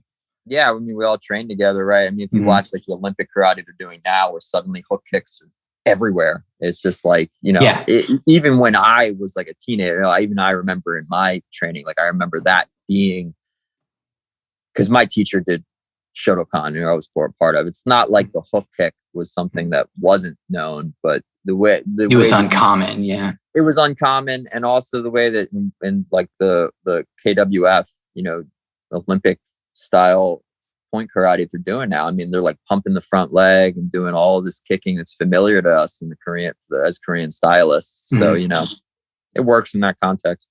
Yeah. I think that Olympic Taekwondo kicking, for how people critique it for some reasons, I don't think they usually critique it from a place of knowledge. I think it's, if you combine it with a little bit of the more older dynamic stuff out of Olympic Taekwondo, it's kind of the top like cutting edge kicking strategy and technology. Like what we do with the cut kick in the front leg is just leaps and bounds beyond what anyone's doing. I mean, and I'm sure you know far more about this than I do, but I've seen some critiques of the electronic equipment that they use. And I think that there might be some legitimacy there. I've gone back and I've looked at like the first Olympic Taekwondo, 1988. I do it, dude. The way those guys is nasty. And I'm just like, if you look at that and you're like, oh, that kicking isn't that good. I'm like, well, you just don't know that much about kicking. No, you really don't. And it's funny that like, this critique is coming from masters inside of Taekwondo, but they don't understand what's going on with the front leg when they're doing cut kicks. And they don't understand the power behind these quick round kicks and stuff. There's a threshold on the Hogu, the electronic Hogu. Yeah. And just because the chamber isn't as extravagant as a very traditional type of Taekwondo kick, they found ways to make their movement so efficient that they can hit these pretty high poundage thresholds on the Hogu to score. That stuff hurts. Occasionally people's ribs get broken, and it is hard. It does hurt. And if you haven't sparred with a high level someone of maybe national level, at least, skill in Olympic Taekwondo, if you think that you're getting tapped, right? You're not getting tapped, dude. I've done this training with kids, no names in clubs. You're not getting tapped. You're not getting tapped by those kicks. And the Hogu is just displacing the force. It's not absorbing it. It's only, it's, like these people just, it's like they've never done it before. They only ever did it once or twice and under like low conditions, never competitive conditions. Exactly. And they don't understand. They would get systematically dismantled by an Olympic fighter if they did a sparring match. Yeah, no. And I mean, I say like just to like my own kicking ability, I would too. Like those people would absolutely destroy. But I feel like my background in it, I at least am able to identify, like, I'm able to look at what they do and be like, it's kind of like boxers, man. It's that like when you devote all of your training just to one skill like that, you're going to develop something pretty special, at the end of the day. Now, of course, and this is what people would say though, they're like, yeah, but a lot of what those guys are doing works well because they're fighting someone else who's also a kicker. So like, they're kind of both want to stay at the same range. You get somebody who's going to come in and grab, it's like they're a grappler, of course, they're going to probably have trouble with that. So I'm not saying that it's like, I'm not saying that the approach that maybe gets developed through that, which is that, you're going to only know how to kick, but your kicking is going to be like crazy good. I don't like, that's not something I want from my training or my students, but I can appreciate, you have to be able to appreciate quality, at the highest levels like that, like I think sometimes we just get, I'd never want to be that person that's just analyzing everything to death and just trying to find reasons to dismiss something and be like, it's not that good. It's just like, no, like I watch high level Olympic Taekwondo guys and like that is the nastiest kicking I've ever seen. Sure, you could. It's a little bit of an open question. They'll put him in a kickboxing match with a guy that's allowed to punch. It's going to have to adapt a lot. Absolutely, what's going to happen? But like I don't know. I just say it a little bit from the perspective, and I have a little bit of practical knowledge with this too. That I've done a couple months of Muay Thai with these guys, so I've had a chance to practice some kicking against. I've done, of course, currently karate training against people who weren't Korean stylists.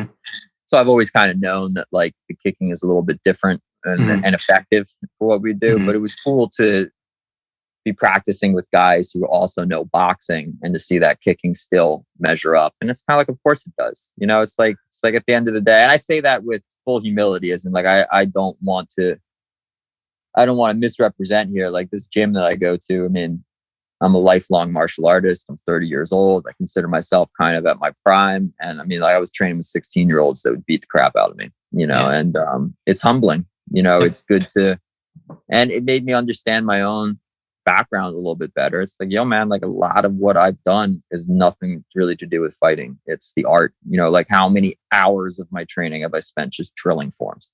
Just drill them over and over again. Where, like you get these guys, they walk into a Muay Thai gym, like all of their training time is spent like hitting pads or sparring or doing, except for warm-ups, right? And then like conditioning on top of that. Like that's, and I think that it's a really important point is that narrowing your focus to like key important things. And this is true of like Olympic Taekwondo. It's also, I would say, true of Muay Thai. For instance, like I'm sure if I got in there, even with some of the professional fighters, and let's say it's like no boxing allowed, no clinching allowed, just kicks. I'm fighting with guys that don't spin, don't use a quick front leg, don't switch legs. It's like I'm suddenly going to be at an advantage, with that too. But I can appreciate though that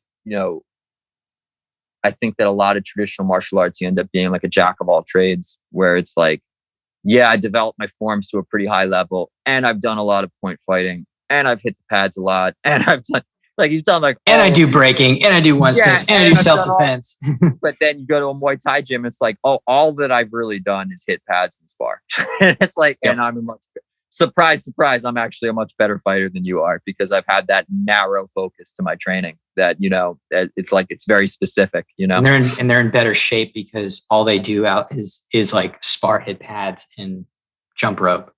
So their cardio is better, and their joints are more adapted to the force of hitting. And it's like, I was like, oh no, what is, I feel like as much as I love Taekwondo and like traditional martial arts and stuff, it's like retarded my development as a martial artist. It's my sparring is just not where it should be for a fourth dan.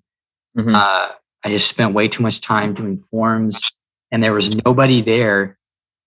There never was anybody there to tell me otherwise. I had to find out for myself by doing research. And then I found people like Ian later. Now I've known Ian, I've actually known about Ian for a long time, but I've known him since like really, really early days, and I didn't follow everything he did. So I didn't catch the intricacies, like you were saying before, like you didn't understand everything he was teaching. So I didn't catch the intricacies of the point behind kata-based sparring, right? Yeah. So I was aware of him, but he didn't influence that. I had to like claw myself out with like going through school, learning about, I did a degree in like teaching and learning, and then ending up in motor learning, and then slowly and painfully learning more about motor learning, finding my way to this newer body of research.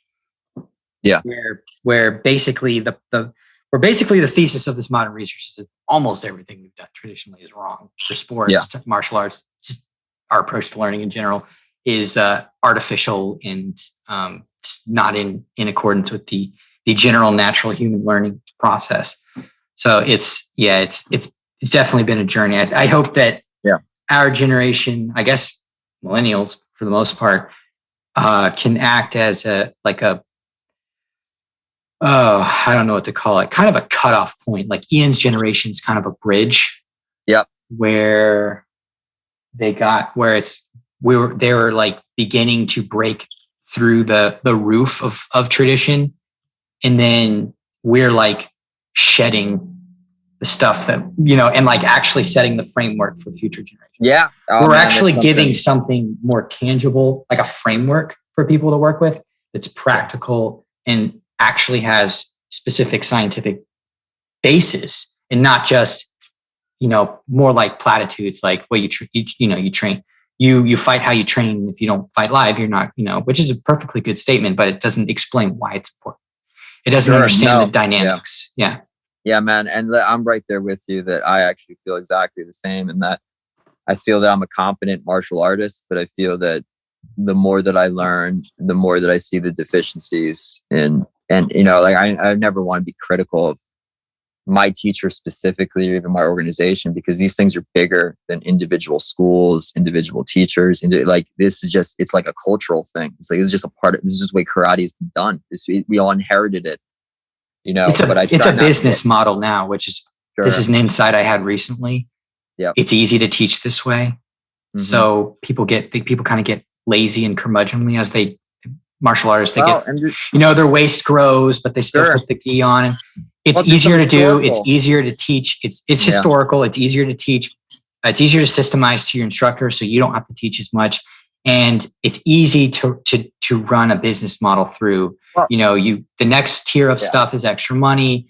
Once you get to the end of the forms, you start doing weapons forms. And then it's not about how good you get at any one thing. It's about driving people through the curriculum until they quit 2 years later or become an instructor. And that's the business model, and that's how you make your money. And that's hard to fight. That's really hard to fight. And, to tell you the truth, man, it's like by design, maybe a little bit that, I think that a lot of these changes from people like Itosu and Funakoshi were meant because it was being taught to kids. Yep. And listen, I mean, this is my living, this is my livelihood. I make my money as a teacher, and I appreciate that I think that, and it goes back to a lot of what we're talking about. It's never good to give your students bad habits, right? Mm-hmm. However, when majority of my students are kids, right? And I mean, young kids, like under 12, it's like, what kind of training actually suits them best, right? Mm-hmm. And I think that there are a lot of things about the way that I was originally taught that do measure up in that context specifically. Mm-hmm. And it's the direction that I feel that I've been going as a teacher.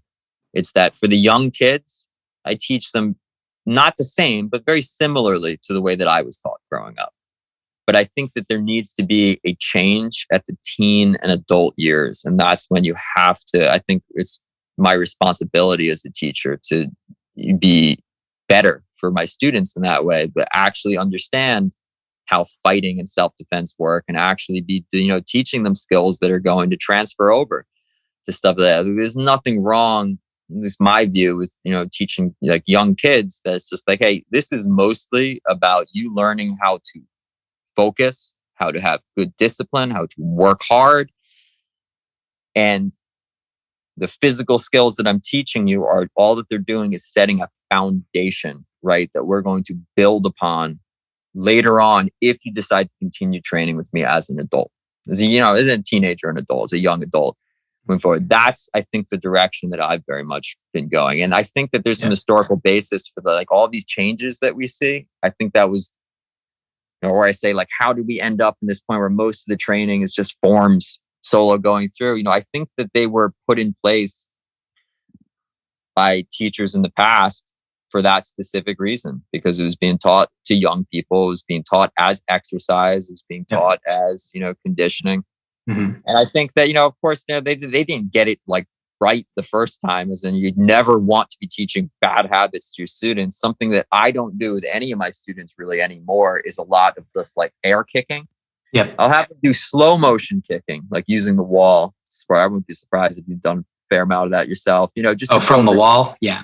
Yeah, but they're not going fast, just to build up the strength in the hips and stuff like that, to develop that leg dexterity, which I think is something that it's a great way to eat up 6 minutes of class. Yeah.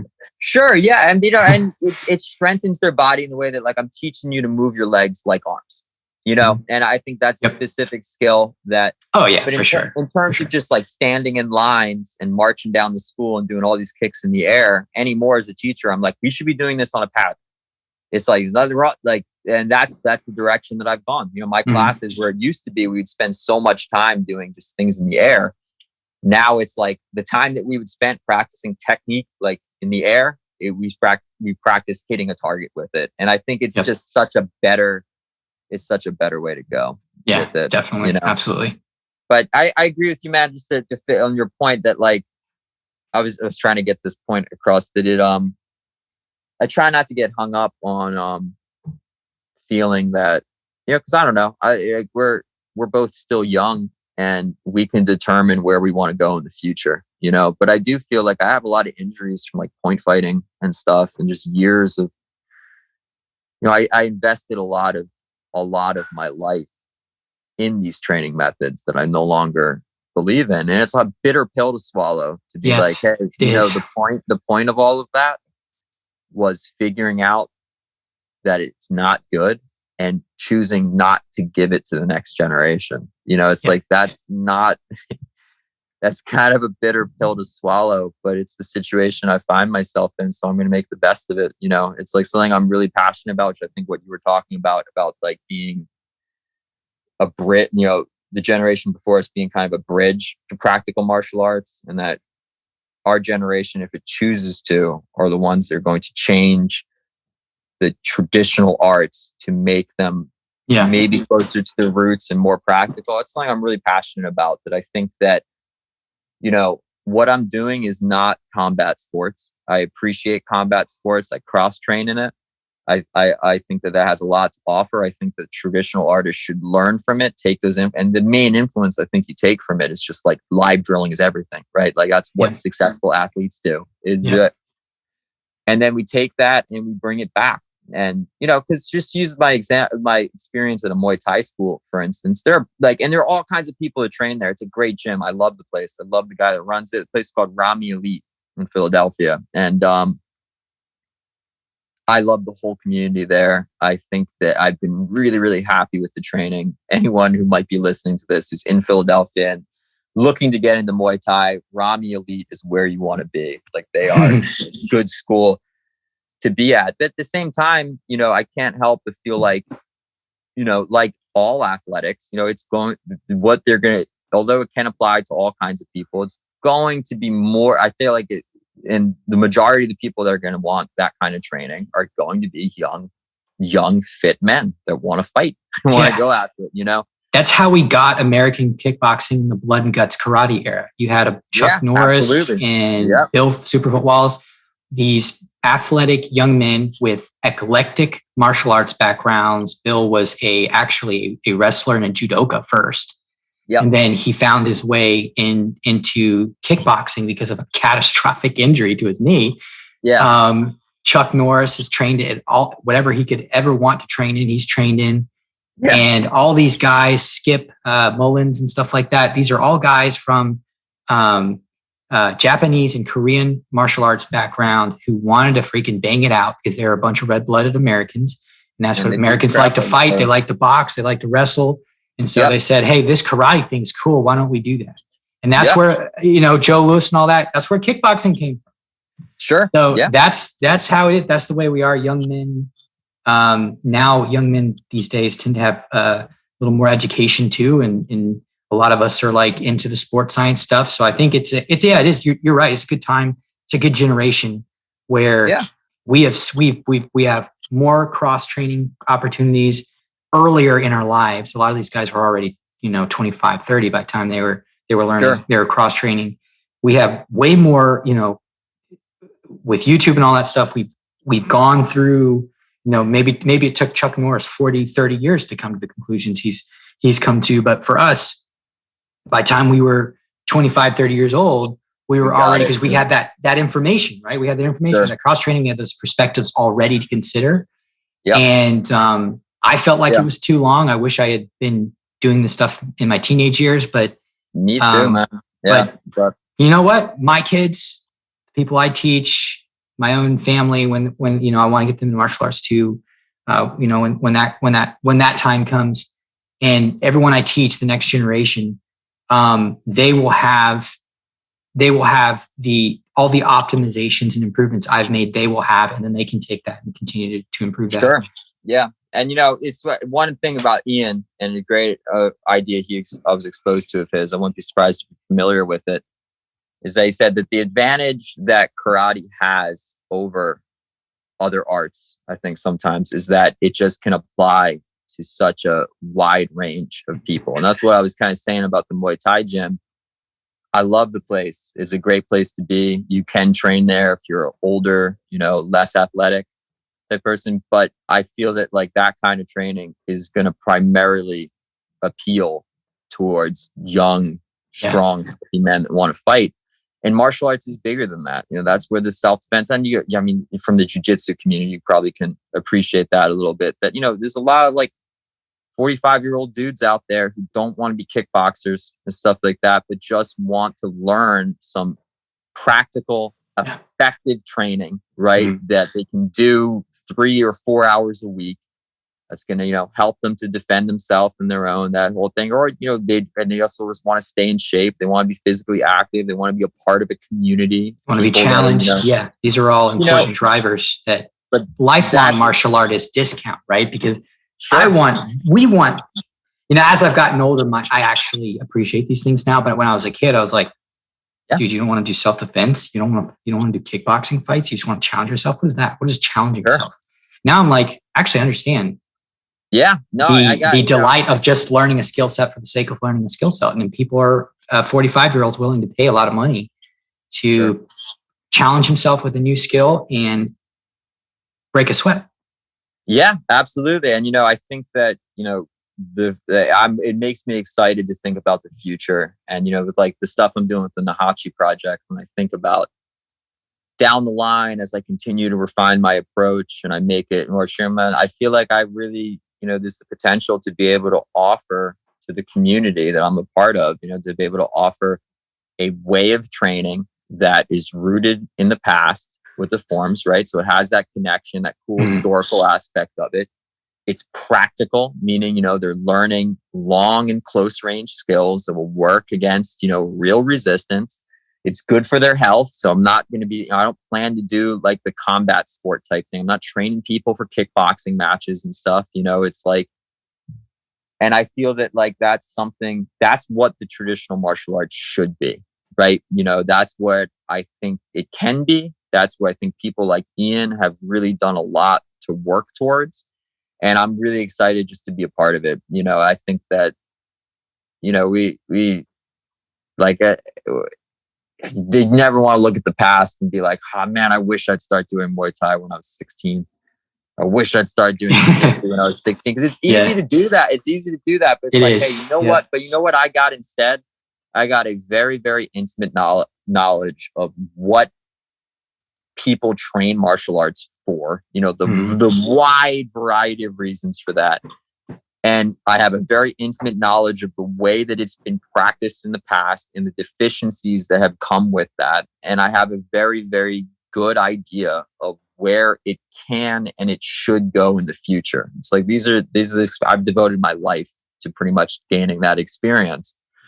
And it's easy, I don't want to glamorize combat sports too much. As much as I respect it and I want to learn it, like I want to train with these guys, I want to learn from them and stuff like that. It's like I also want to kind of be like, yeah, but martial arts is bigger than any of those one things, right? Yeah. You know, it's like there should be a bit of everything. I want to teach my young kids how to fight and compete, and point fighting is what I know. It's what I have a lot of knowledge with. Yeah. When they get a little bit older, I want to stop, prioritize. They can continue doing that if they want, but then that's when the practical self-defense side of things, again, you know, becomes a bigger part of what they do.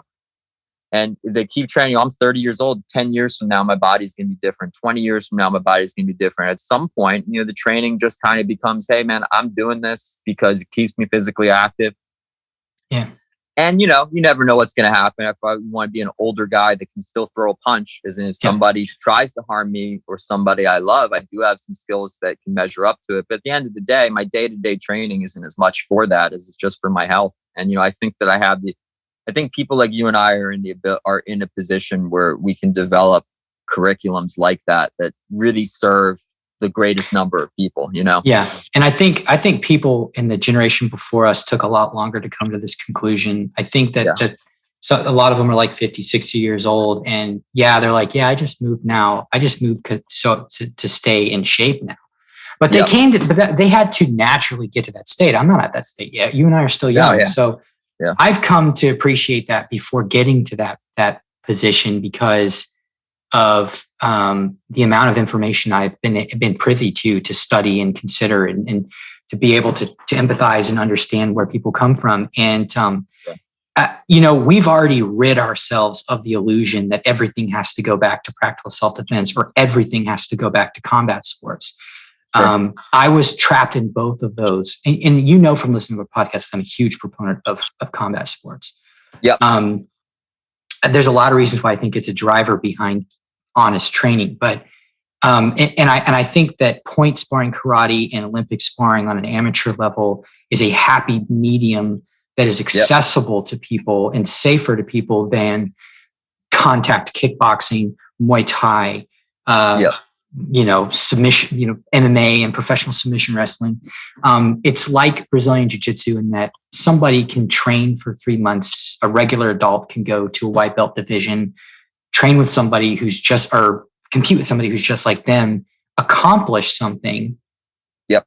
And actually have that competitive spirit and that team spirit with your comrades. And, you know, that's important and meaningful. And, that is important, but I understand where you're coming at, and I don't think that it's in doubt at all. I think if you're focused intentionally and you know the reasons why you're focused on these types of live training around more like self-defense training.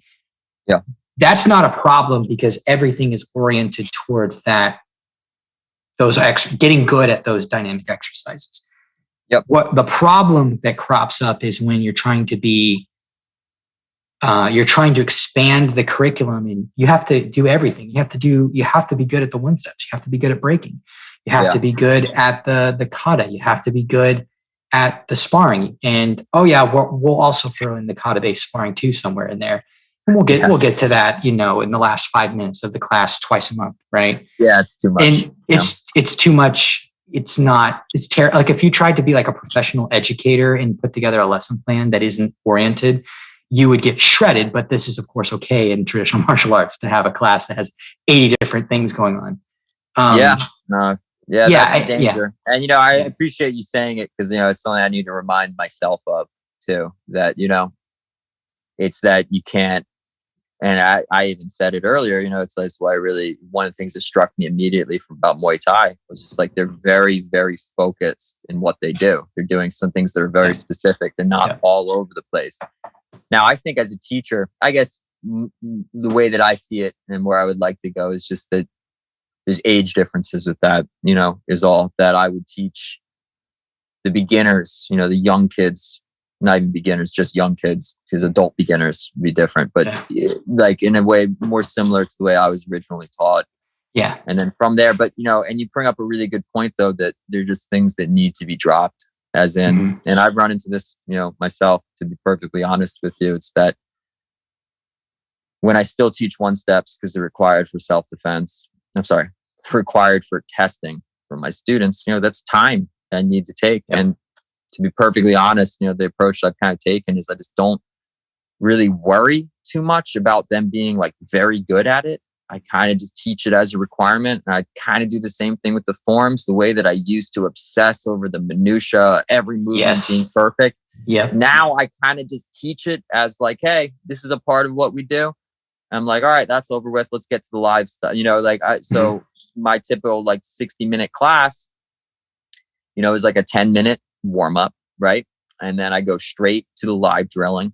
It's kind of a part of the warm ups. It's 20 minutes right there. Then they'll spend like 20 minutes on testing requirements, right? And then 20 minutes on pad work. And, if I'm being perfectly honest with you, I'd love to drop a lot of those testing requirements, it's like, because I feel like they take away from the other aspects. But I don't know, it's always a development process. And I also appreciate being a part of a community. I've been a part of the same organization since I was 9, and they're good people. It's like, it's good for my students to feel like, when we go to a testing, there's 100 students on the floor because they're coming from 5 different schools. It's like,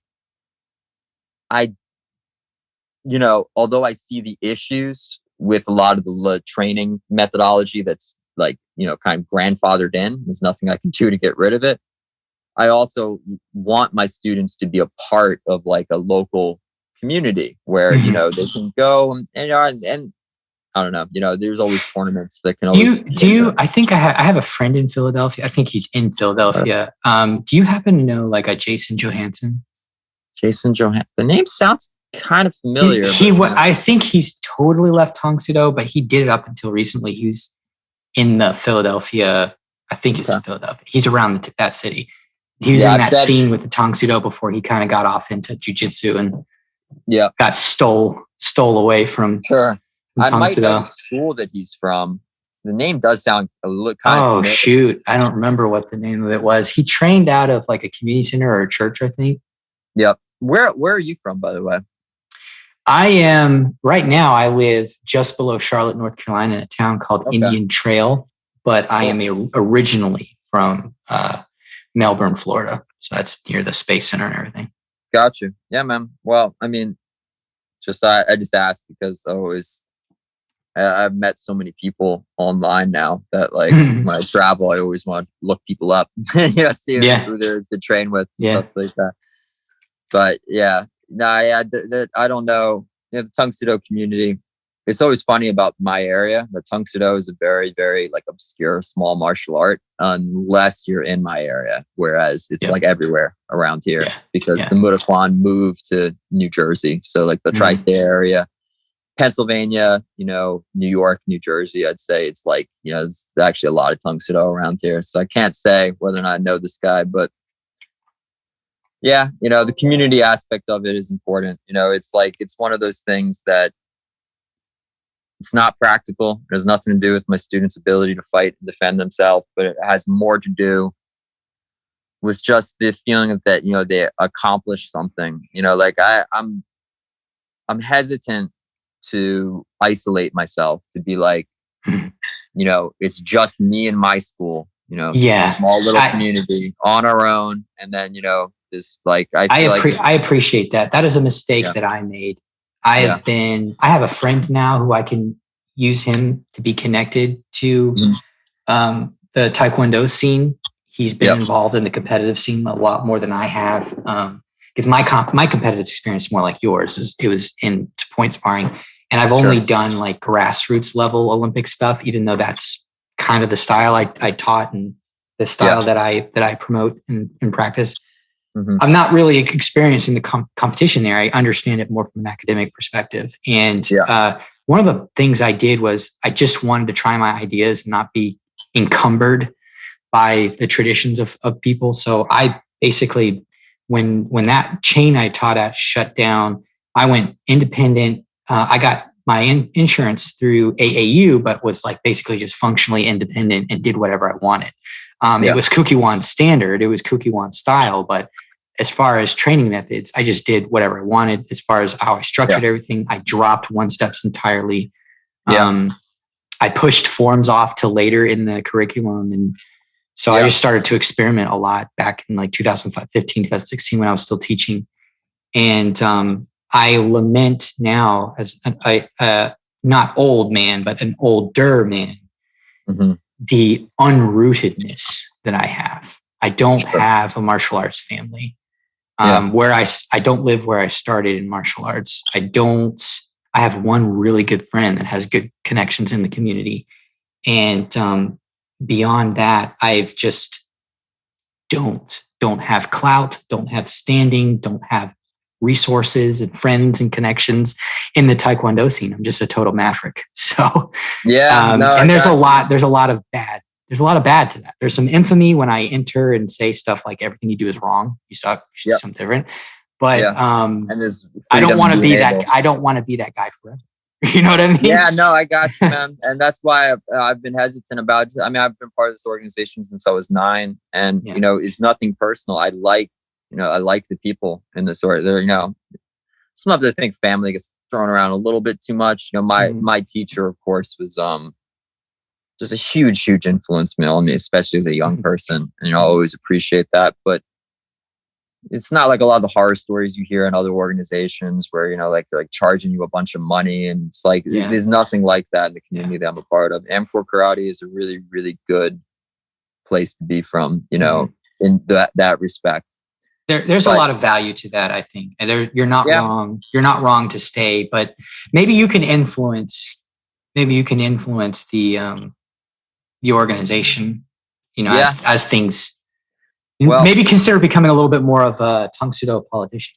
Yeah, that's what I've you know, I don't know. You know, it's hard to say though, man, that like I don't if people don't want to do what I do, I don't, you know, expect them to. But you know, it's like the conversation we're having now. At a certain point when it's your livelihood, money becomes involved. I really feel that the things that I've done with Ian and with cross training and with critically, you know, quite criticizing the way I was originally taught was not like done out of arrogance or out of any sort of pleasure. It's that it has to be done. Like I have a responsibility to do that as a teacher. Right. And, you know, so I don't know, you know, like it's funny that, you know, you and I come from very similar backgrounds, but that's the difference between us that, you know, I've stayed, you know, in my community, and it comes with a trade-off in that I can't just teach whatever I want. And, I can teach whatever I want, but I mean, like at the end of the day, when my students show up for testing, they're expected would be a disservice. They need to rank up. Expected to do what, and I'm proud of it too. I mean, like my students, not only do they do that, they measure up to my peers. You know, my students are not bad. I don't, you know, I take that seriously, you know, but at the same time, you know, I think as more time passes, the bigger issue, and like, I mean, and I'm always a little bit hesitant to say these kinds of things, but they're true. You know, it's that most of my peers in this organization are older guys that 20 years from now, they're going to be retired or retiring, you know, 30 years from now, they're not. 30 years from now, when I'm 60, you know, I still want to be teaching. And I really have a lot of concern as to where the traditional martial arts are going. I mean, we've seen it even in my adult life. Like I remember when I was like 18 and I first started teaching, there were a lot more adults around. Like it was already starting at that time that, you know, it was starting to be mostly kids in karate and taekwondo and stuff like that. But I've seen that accelerate a lot in the last 10 years or so. You know, and whereas this is not an issue on the horizon with some of the older generation, because they're literally, I mean, they're not going to be around, you know, 20, 30 years from now, but I am. And, you know, like if I'm going to continue to make a living doing this, I feel like at a certain point, of course, at the biggest motivator is always, I want to serve my students better. Like that's the biggest thing as individuals, as in like, I really want them to be getting something out of this that improves their life and produces the kind of ability that we say it will, right? You know, like that means a lot to me. It's just integrity. Integrity. Wrapped up in that though is also, and if we don't do that, I feel like we will be replaced by jiu-jitsu, by Muay Thai, by places that do it better. Among adults, I think there'll always be a place for children to do this type of martial arts, but among adults and teenagers, we will. Yeah. Taekwondo's already there, right? Yeah, karate. Teenagers do it. There's a little bit of a good competitive element among teenagers, and there are almost no adults. There are almost never adult programs. Yep. Adults who train with the kids. Usually, it's embarrassing. Yeah, no, it's really bad, man. And I don't know, when you say there'll always be kids, I'm not so sure. Isn't that like we have them now? But think about like, so for instance, I always feel like, because we're dealing with parents a lot of the time when you run a commercial school. So parents still see some value in karate. What about like our peers? Because we're at the I'm 30. It's like, so I'm at the age when people start having families and stuff. It's like, where is our generation going to bring their kids? And I'm kind of concerned that jiu-jitsu is like, and kickboxing and stuff, like their kids programs are going to grow and ours are going to shrink. There's a lot of really good reasons why jiu-jitsu specifically is going to grow for kids, because it's less violent and very accessible and safe. But I don't know that MMA programs are going to, I think MMA is more of a bubble. It's going to burst and it'll still be popular, but it's not going to be like these amateur specialized martial arts have staying power because they're safer and more accessible. But with the exception of maybe boxing and like professional Muay Thai or something, you know what I mean? But karate competition and taekwondo competition and even jiu-jitsu competition is rough, but it's more accessible and more safe. Yeah. I think they have staying power. What I'm worried about is, are we so far gone right now that people look at karate as a kid's thing that we can't make taekwondo and karate and tang sudo like the thing that the middle-aged man or the middle-aged woman wants to do when they want something new, a new challenge, and they want to learn a little self-defense on the side or whatever. And I think I have what I do now as a day job, which is not fulfilling for me, but it is a useful skill set, is marketing. Yep. And specifically SEO, but I know a lot about messaging and copywriting. And I think a lot of that is messaging. We can get people now. There are adult programs in select places. I think jiu-jitsu is a good model for that, because a lot of people, it's so funny what people think is like, adults don't want to wear funny uniforms. That's why they don't go to karate. They go to MMA. Well, then why are there so many adults in jiu-jitsu, right? You wear this dumb uniform and a belt. And because when you add grappling, the uniform becomes actually functional. It's like, functional, but it's not. It's that they want the trappings, right? They want the uniform. Yeah. What brings them is, first of all, good marketing. Second of all, it's challenging and competitive. You're not in the air I think it looks cool, but for somebody who's never done martial arts, that's the stuff that they use. They go, exactly. Bruce Lee noises and make fun of you. It's, like that. The messaging needs to change. It's not about the uniform. The uniform could actually be helpful. People like that stuff. It's about, is it a challenge? Does it conform to the drives that adults have to do martial arts? And that is fitness, challenge, self-defense, learning a new skill set. Is surprisingly high. There's actually research on it. Just learning a cool new skill set is a huge, which is bizarre to me as a lifelong martial artist, is just a huge driver for young people that are like in their 20s and 30s to do martial arts. It's just to get skilled at something else. It's like if you wanted to be like, you know what, chess is cool. Why don't I should take some chess lessons, just get better at chess. You're just doing that for you. You're not doing that because you want a black belt. You're not doing it because you want to be a master. You're not doing it because you're going to kill people in tournaments. You just want to get better. It's interesting and it's a skill set you want to learn, and you're interested in getting better at it. It's a totally internal reward system. Yeah, man. People need hobbies, man, and it's something that I think sometimes we can. Our culture can be a little bit too workaholic, that we treat hobbies like something that's just frivolous. When it's workaholic and insular. We don't understand how normal people think at all. It's not the case. Hobbies, like, really, I mean, to give you a little bit of a background, my my grandparents helped me open my school, and when my grandfather's health started to fail, I moved in with them because they needed somebody able-bodied. My grandfather had dementia. He was very ill the last parts of his life. Yeah. And anyway, something I learned from living with elderly people is that if you're lucky enough to make it that far, it gets to a point like there's not a lot left in your life. It's like you have your family, right? If you're lucky, you might have some hobbies that you've kept up with, but most people don't. My grandparents didn't. My grandmother's still alive. She doesn't. I mean, they just sit and watch television all day. Yeah. It's horrible. I mean, again, that's the real pandemic.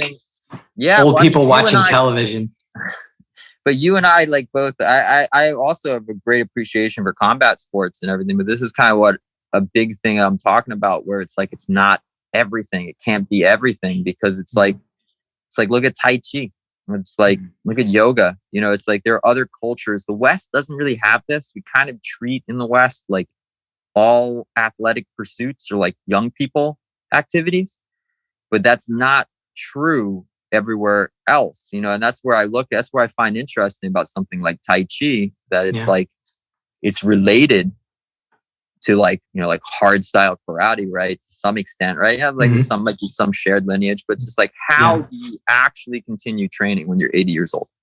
Yeah. It's like, I think there are some cultures that have come up with an answer to that question. You know what I mean? And it's like, it's great. Like, I look at the health of my own family, my own grandparents. I'm just like, that would be, unfortunately, it's kind of late for them now. My grandma's 87 years old, 88 years old, but she's at that age where it'd be hard for her to pick it up now. But I'm sure if it's something that she had been doing for decades before this, her health would be so much better now. Yeah. So, I don't know. I feel like you always have to ride, and that's what life is about, is riding, those fine lines that, like, I think there's a danger to being the jack of all trades martial artist, because then you're never really good at anything. And I can appreciate that from combat sports. I'm like, hey, these guys are just really, really good at something very specific that they devote themselves to entirely. It's like, there's value to that.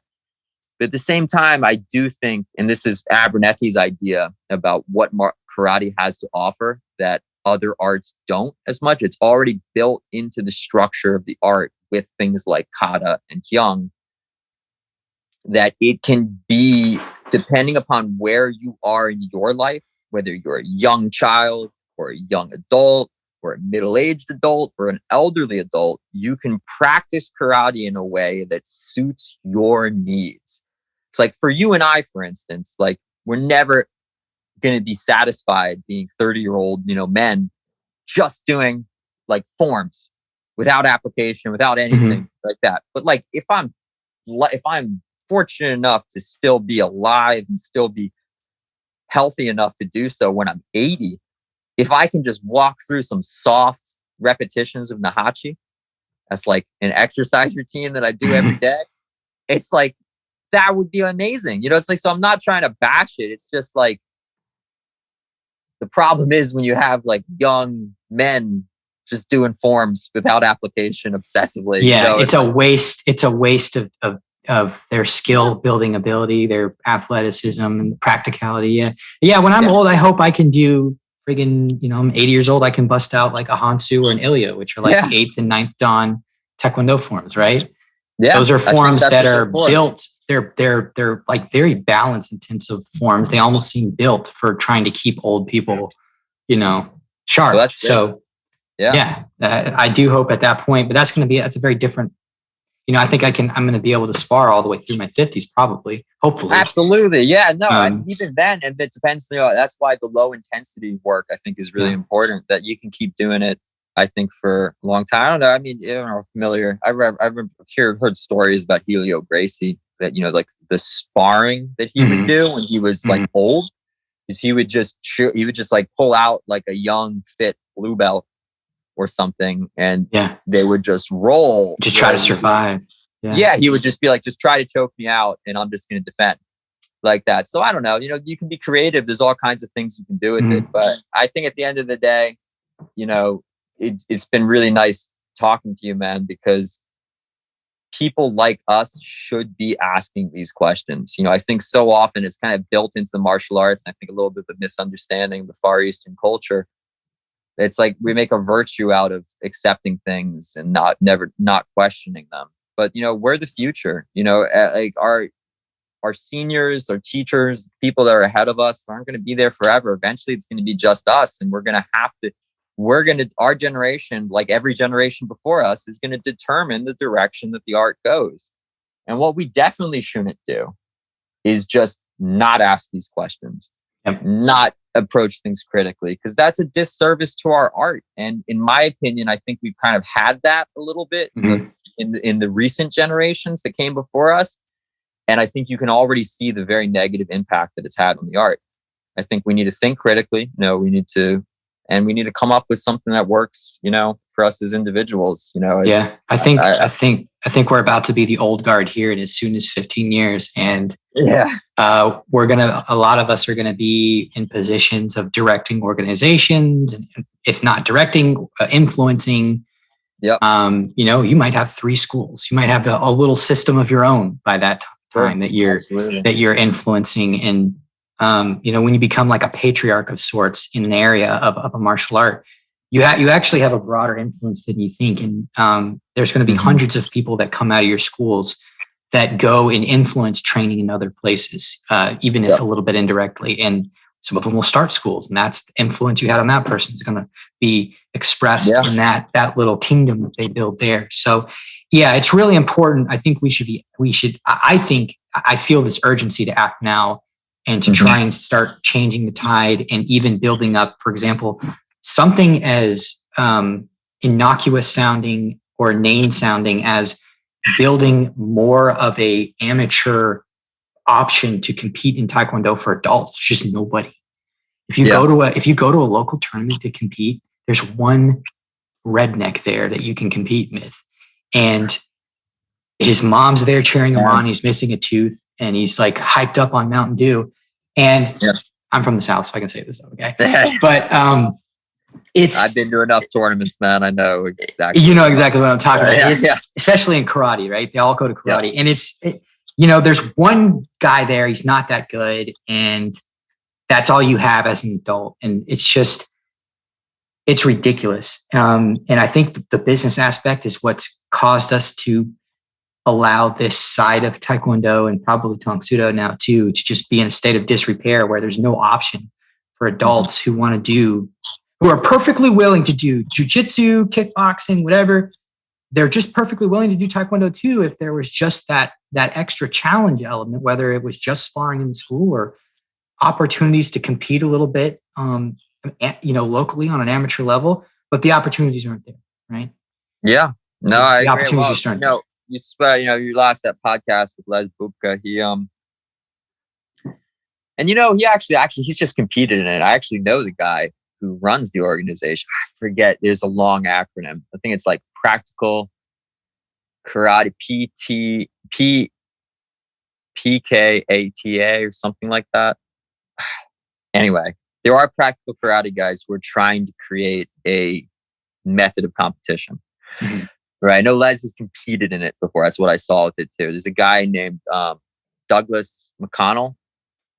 His name is Doug. The worst. I wish I had his name on him. But Doug, I'm sorry if if that's not your last name. But I met him at one of Abernethy's residential seminars. Great guy. Really nice guy. Comes from a Goju background. His organization is called Shogun Practical Karate, you know, in the UK. But anyway, he is the director of these tournaments. I would like to travel to the UK to attend one of them, where it's essentially it's a competition format that tries to hit like the full spectrum of like practical karate training. So when you go there, you compete in like 6 different divisions. So there's like solo forms, there's compliant application, there's kata-based sparring, there's pad work, and then there's like you know, like mixed martial, like, you know, like long range. Yeah. Well, the one I'm missing would be like they would do like also like typical karate point fighting too. So there's kind of like 5 events that you can compete in, right? And then, you know, so that you're like awarded medals in each event. And then there's also like the overall champion in your division. So yeah, that's real. That's a cool concept. I think intricacy of it is probably what's going to kill it. I Sure. I hate to be negative, but I think you need one or two. I think you really need one modality to focus on. If you want something like that to take off, because I don't think you're going to get schools to train for all those events like that. I think the idea behind it, and like I said, I just want to try it out. I don't, and you might be right. I think that is a lot. It's just more so that it's looking at the whole martial artist, right? It's that it's from the assumption that, okay, obviously you don't want to get in a kickboxing ring. That's why you want to come to this tournament instead. Yeah. So it's just taking the parts that are already a part of your training, right? So like, for instance, the big issue with point fighting is like, you never hit in hard, right? Maybe for good reason, right? Because the whole point is like, hey, the reason why I'm doing this is because I want to compete in a way without full contact fighting, right? We're like, okay, but we also have the event at this tournament where you hit the pads though. So the judges have to look at like it's the concept of the training matrix, the idea that nothing that we do in our training is going to really be realistic. There's always a break from reality. Yeah. But if you put all of the aspects together, it kind of covers everything. And that's the idea of the competition the same way. But anyway, I mean, whether or not it's something in the future that could really take off, I don't know. But I think it's worth it. It's something I'd like to explore, because there's no harm in trying it. I appreciate that because it's in my background. I appreciate that I have that competitive experience in my background. I appreciate how that makes you a better martial artist. Mm-hmm. But then there's always just the question of, it's like, all right, like the close range clinch fighting that I do, it's like the Naihanchi Project based stuff. It's like, how do we compete with that? Like, I would love to figure out a way that we could have competitions with that. But like, how do we go beyond just, this is the live training we do in the gym, which is key, which is important, which is maybe enough. But like, how do you go that step farther? Because you know how it is, you competed at all. I was like, I always felt like a beast in the gym. Well, I'm training in the school. You get out on the competition floor and suddenly I'm like half as good as I thought I was, because it's all, it's the mentality that really matters. And I think, and if you want to talk about practical skill sets, I mean, it was something again that the founder of our organization said to me once that stuck with me, where he said, like, you're only really good at something if you can do it under pressure.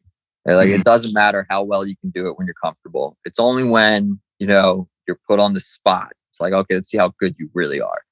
And that was his endorsement of point fighting a little bit, but I appreciate that's a very, very good point that, at the end of the day, we have to put ourselves under pressure to develop that next level of skill. Right. And, forget competition. I mean, what's a higher pressure situation than a criminal assault, right? It's like, it's good. Like, I would argue it's practical. Like, if you want to say you practice practical karate, and the way a lot of practical karate people will just like, just talk smack on point fighting like all day, and just kind of like, yeah, but wait a second, like, that like just the mental aspect of competing, right, is really valuable, right? Like, I can tell you from my perspective, like, because a lot of time when you train in these circles, it's like there are people that don't do that.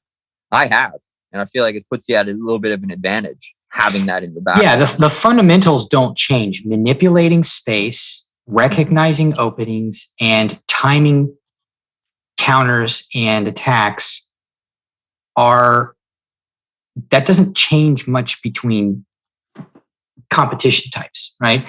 And then it doesn't, and that those are the same kind of skills, very, very closely related to the skills that you need, actually really identical to the skills that you need for self-defense, albeit the range might be a little bit different, right? Sure. Maybe it's closer. That are different. I feel like the big thing is just mentally, it's like, I'm going to put you on the spot. It's like, I'm going to try to hit you. You're in front, and it's also the embarrassment behind it. I mean, I don't know, listen, I was never the best competitor. I was decent. It's like when I would go to tournaments and I would fight with the guys that would win the national championships, like, I wasn't a pushover. Like, I could fight with them. And I was like one of the guys that they had to beat to get that gold medal. But I very rarely kind of came out on the top. I was like a career silver medalist. Like, like that was my thing. And, I don't know, like, I think that it's given me, I'm not trying to be self-deprecating, because I think that the organization I was a part of, I was fighting with some guys who were really good. But there are a lot of specific competitors I faced a lot of times who were like did the NASCA circuit, and they were pretty successful there with that kind of stuff. So they were good. They were good fighters, but I was never that good. But the point of that though is just that like I can appreciate that, you know, people react, at least me personally, people react differently when they're under pressure, when you're nervous, when, you know, it's do or die, when it's like, you're going to embarrass yourself in front of a bunch of people, or you're going to get out here and you're going to do something you're proud of today.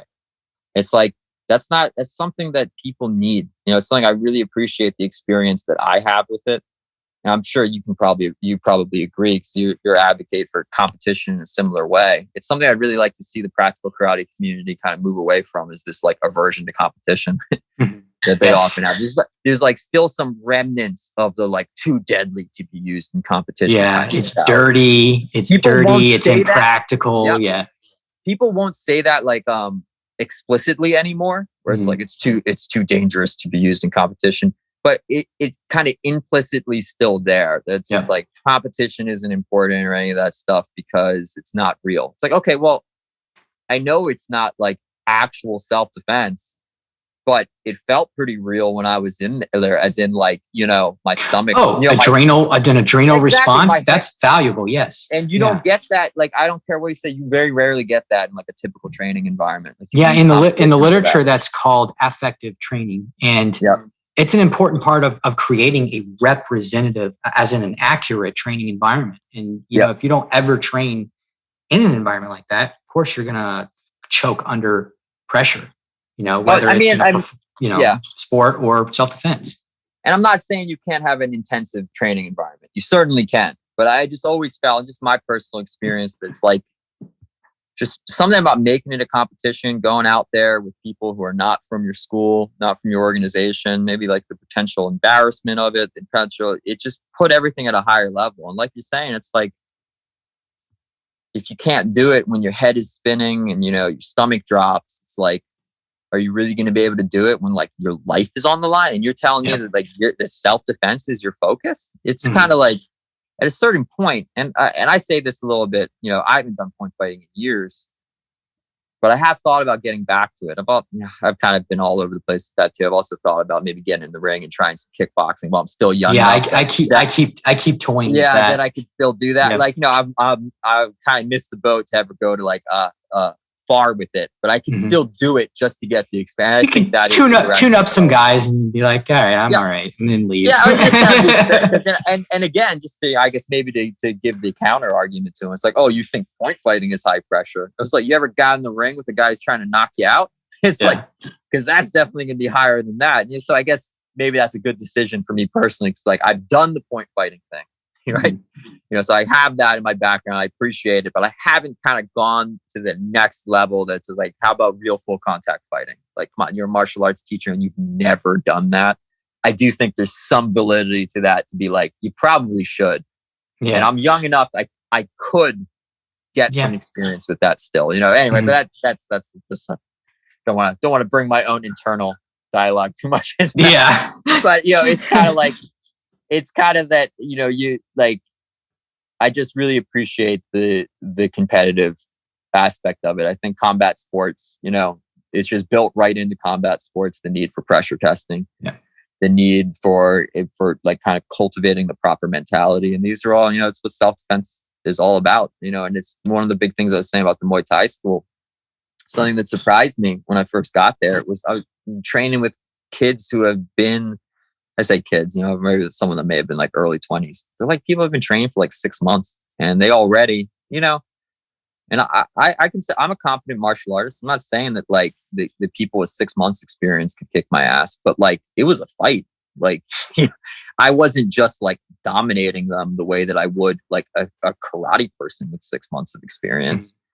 You know, it's like I saw, it was kind of like something I already knew was true, but it kind of drilled it home even further for me, with that it was just like, when you have that narrow focus in your training and everything that you're doing is directly applicable to like real fighting like that. And on top of that, of course, you know, these are like young athletic guys that are game. There weren't, you know, like these guys probably already could kick some ass before they started doing Muay Thai, when they're adding, you know, formal training on top of it. you saw the results. And I'm just like, yeah, you know, I need to learn from this as a teacher, you know, because this is big. It's like, you know, I don't think I have any plans to like teach like kickboxing, like combat sport based thing, but I want to have an understanding of it because I think it will make my like more martial arts based approach to training and instruction better. Yeah. And it's a big one, but that's the big thing for the practical karate community. I think they like need to fully embrace that's like, hey, competition's a good thing. It makes us better, you know? Absolutely. Yeah. I think that's one of my big messages, but dude, we are, I'm going to have to split this up into a couple episodes. We're getting a little long in the tooth here. So, to wrap it up, we're definitely have to do this again, but, to wrap it up, where can people find you? So my Facebook page, and the main one you want to look for is Naihanchi Project, right? That's where I post videos like every week. I post multiple videos, and it's all application work. You know, it's all live training or application work that has to do with the forms, right? You know, and earlier on, I've only been running that page since September. I tried to stick to Naihanchi a little bit more strictly. Anymore, I just train kind of whatever we're doing in class. I share on that page. My YouTube channel is just under my name, Daniel Marino. If you search just Daniel Marino Naihanchi, you'll be some of the first hits that come up on YouTube.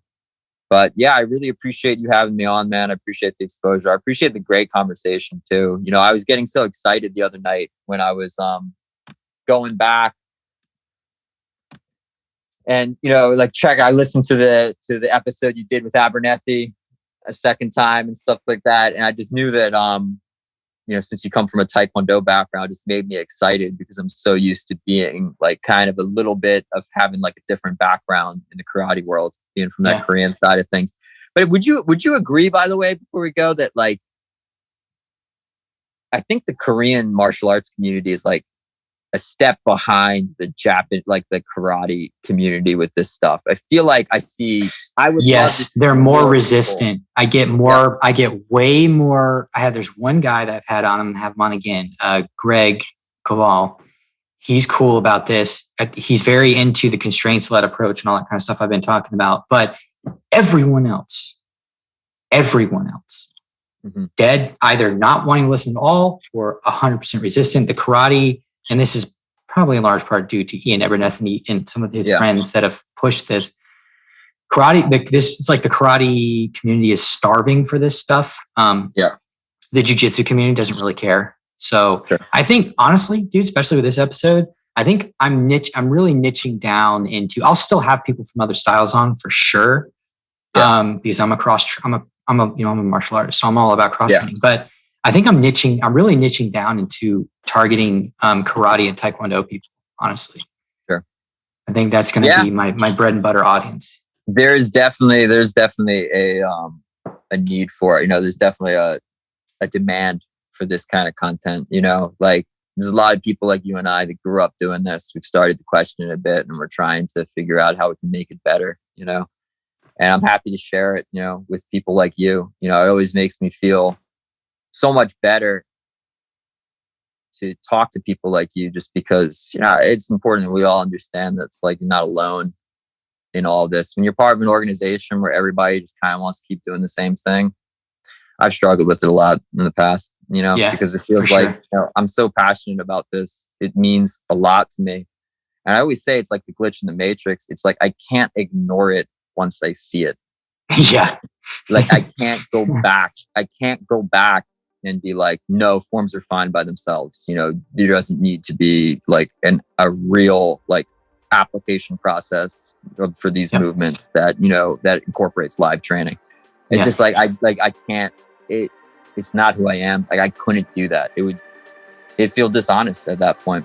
Thanks so much for listening to the Combat Learning Podcast. If you enjoyed this episode, remember to leave us a review on Apple Podcasts or Google Podcasts or your podcatcher of choice. It really helps us out. Finally, this episode, including the intro music, is produced by Micah Peacock. Thanks in advance, and I'll see you on the next episode.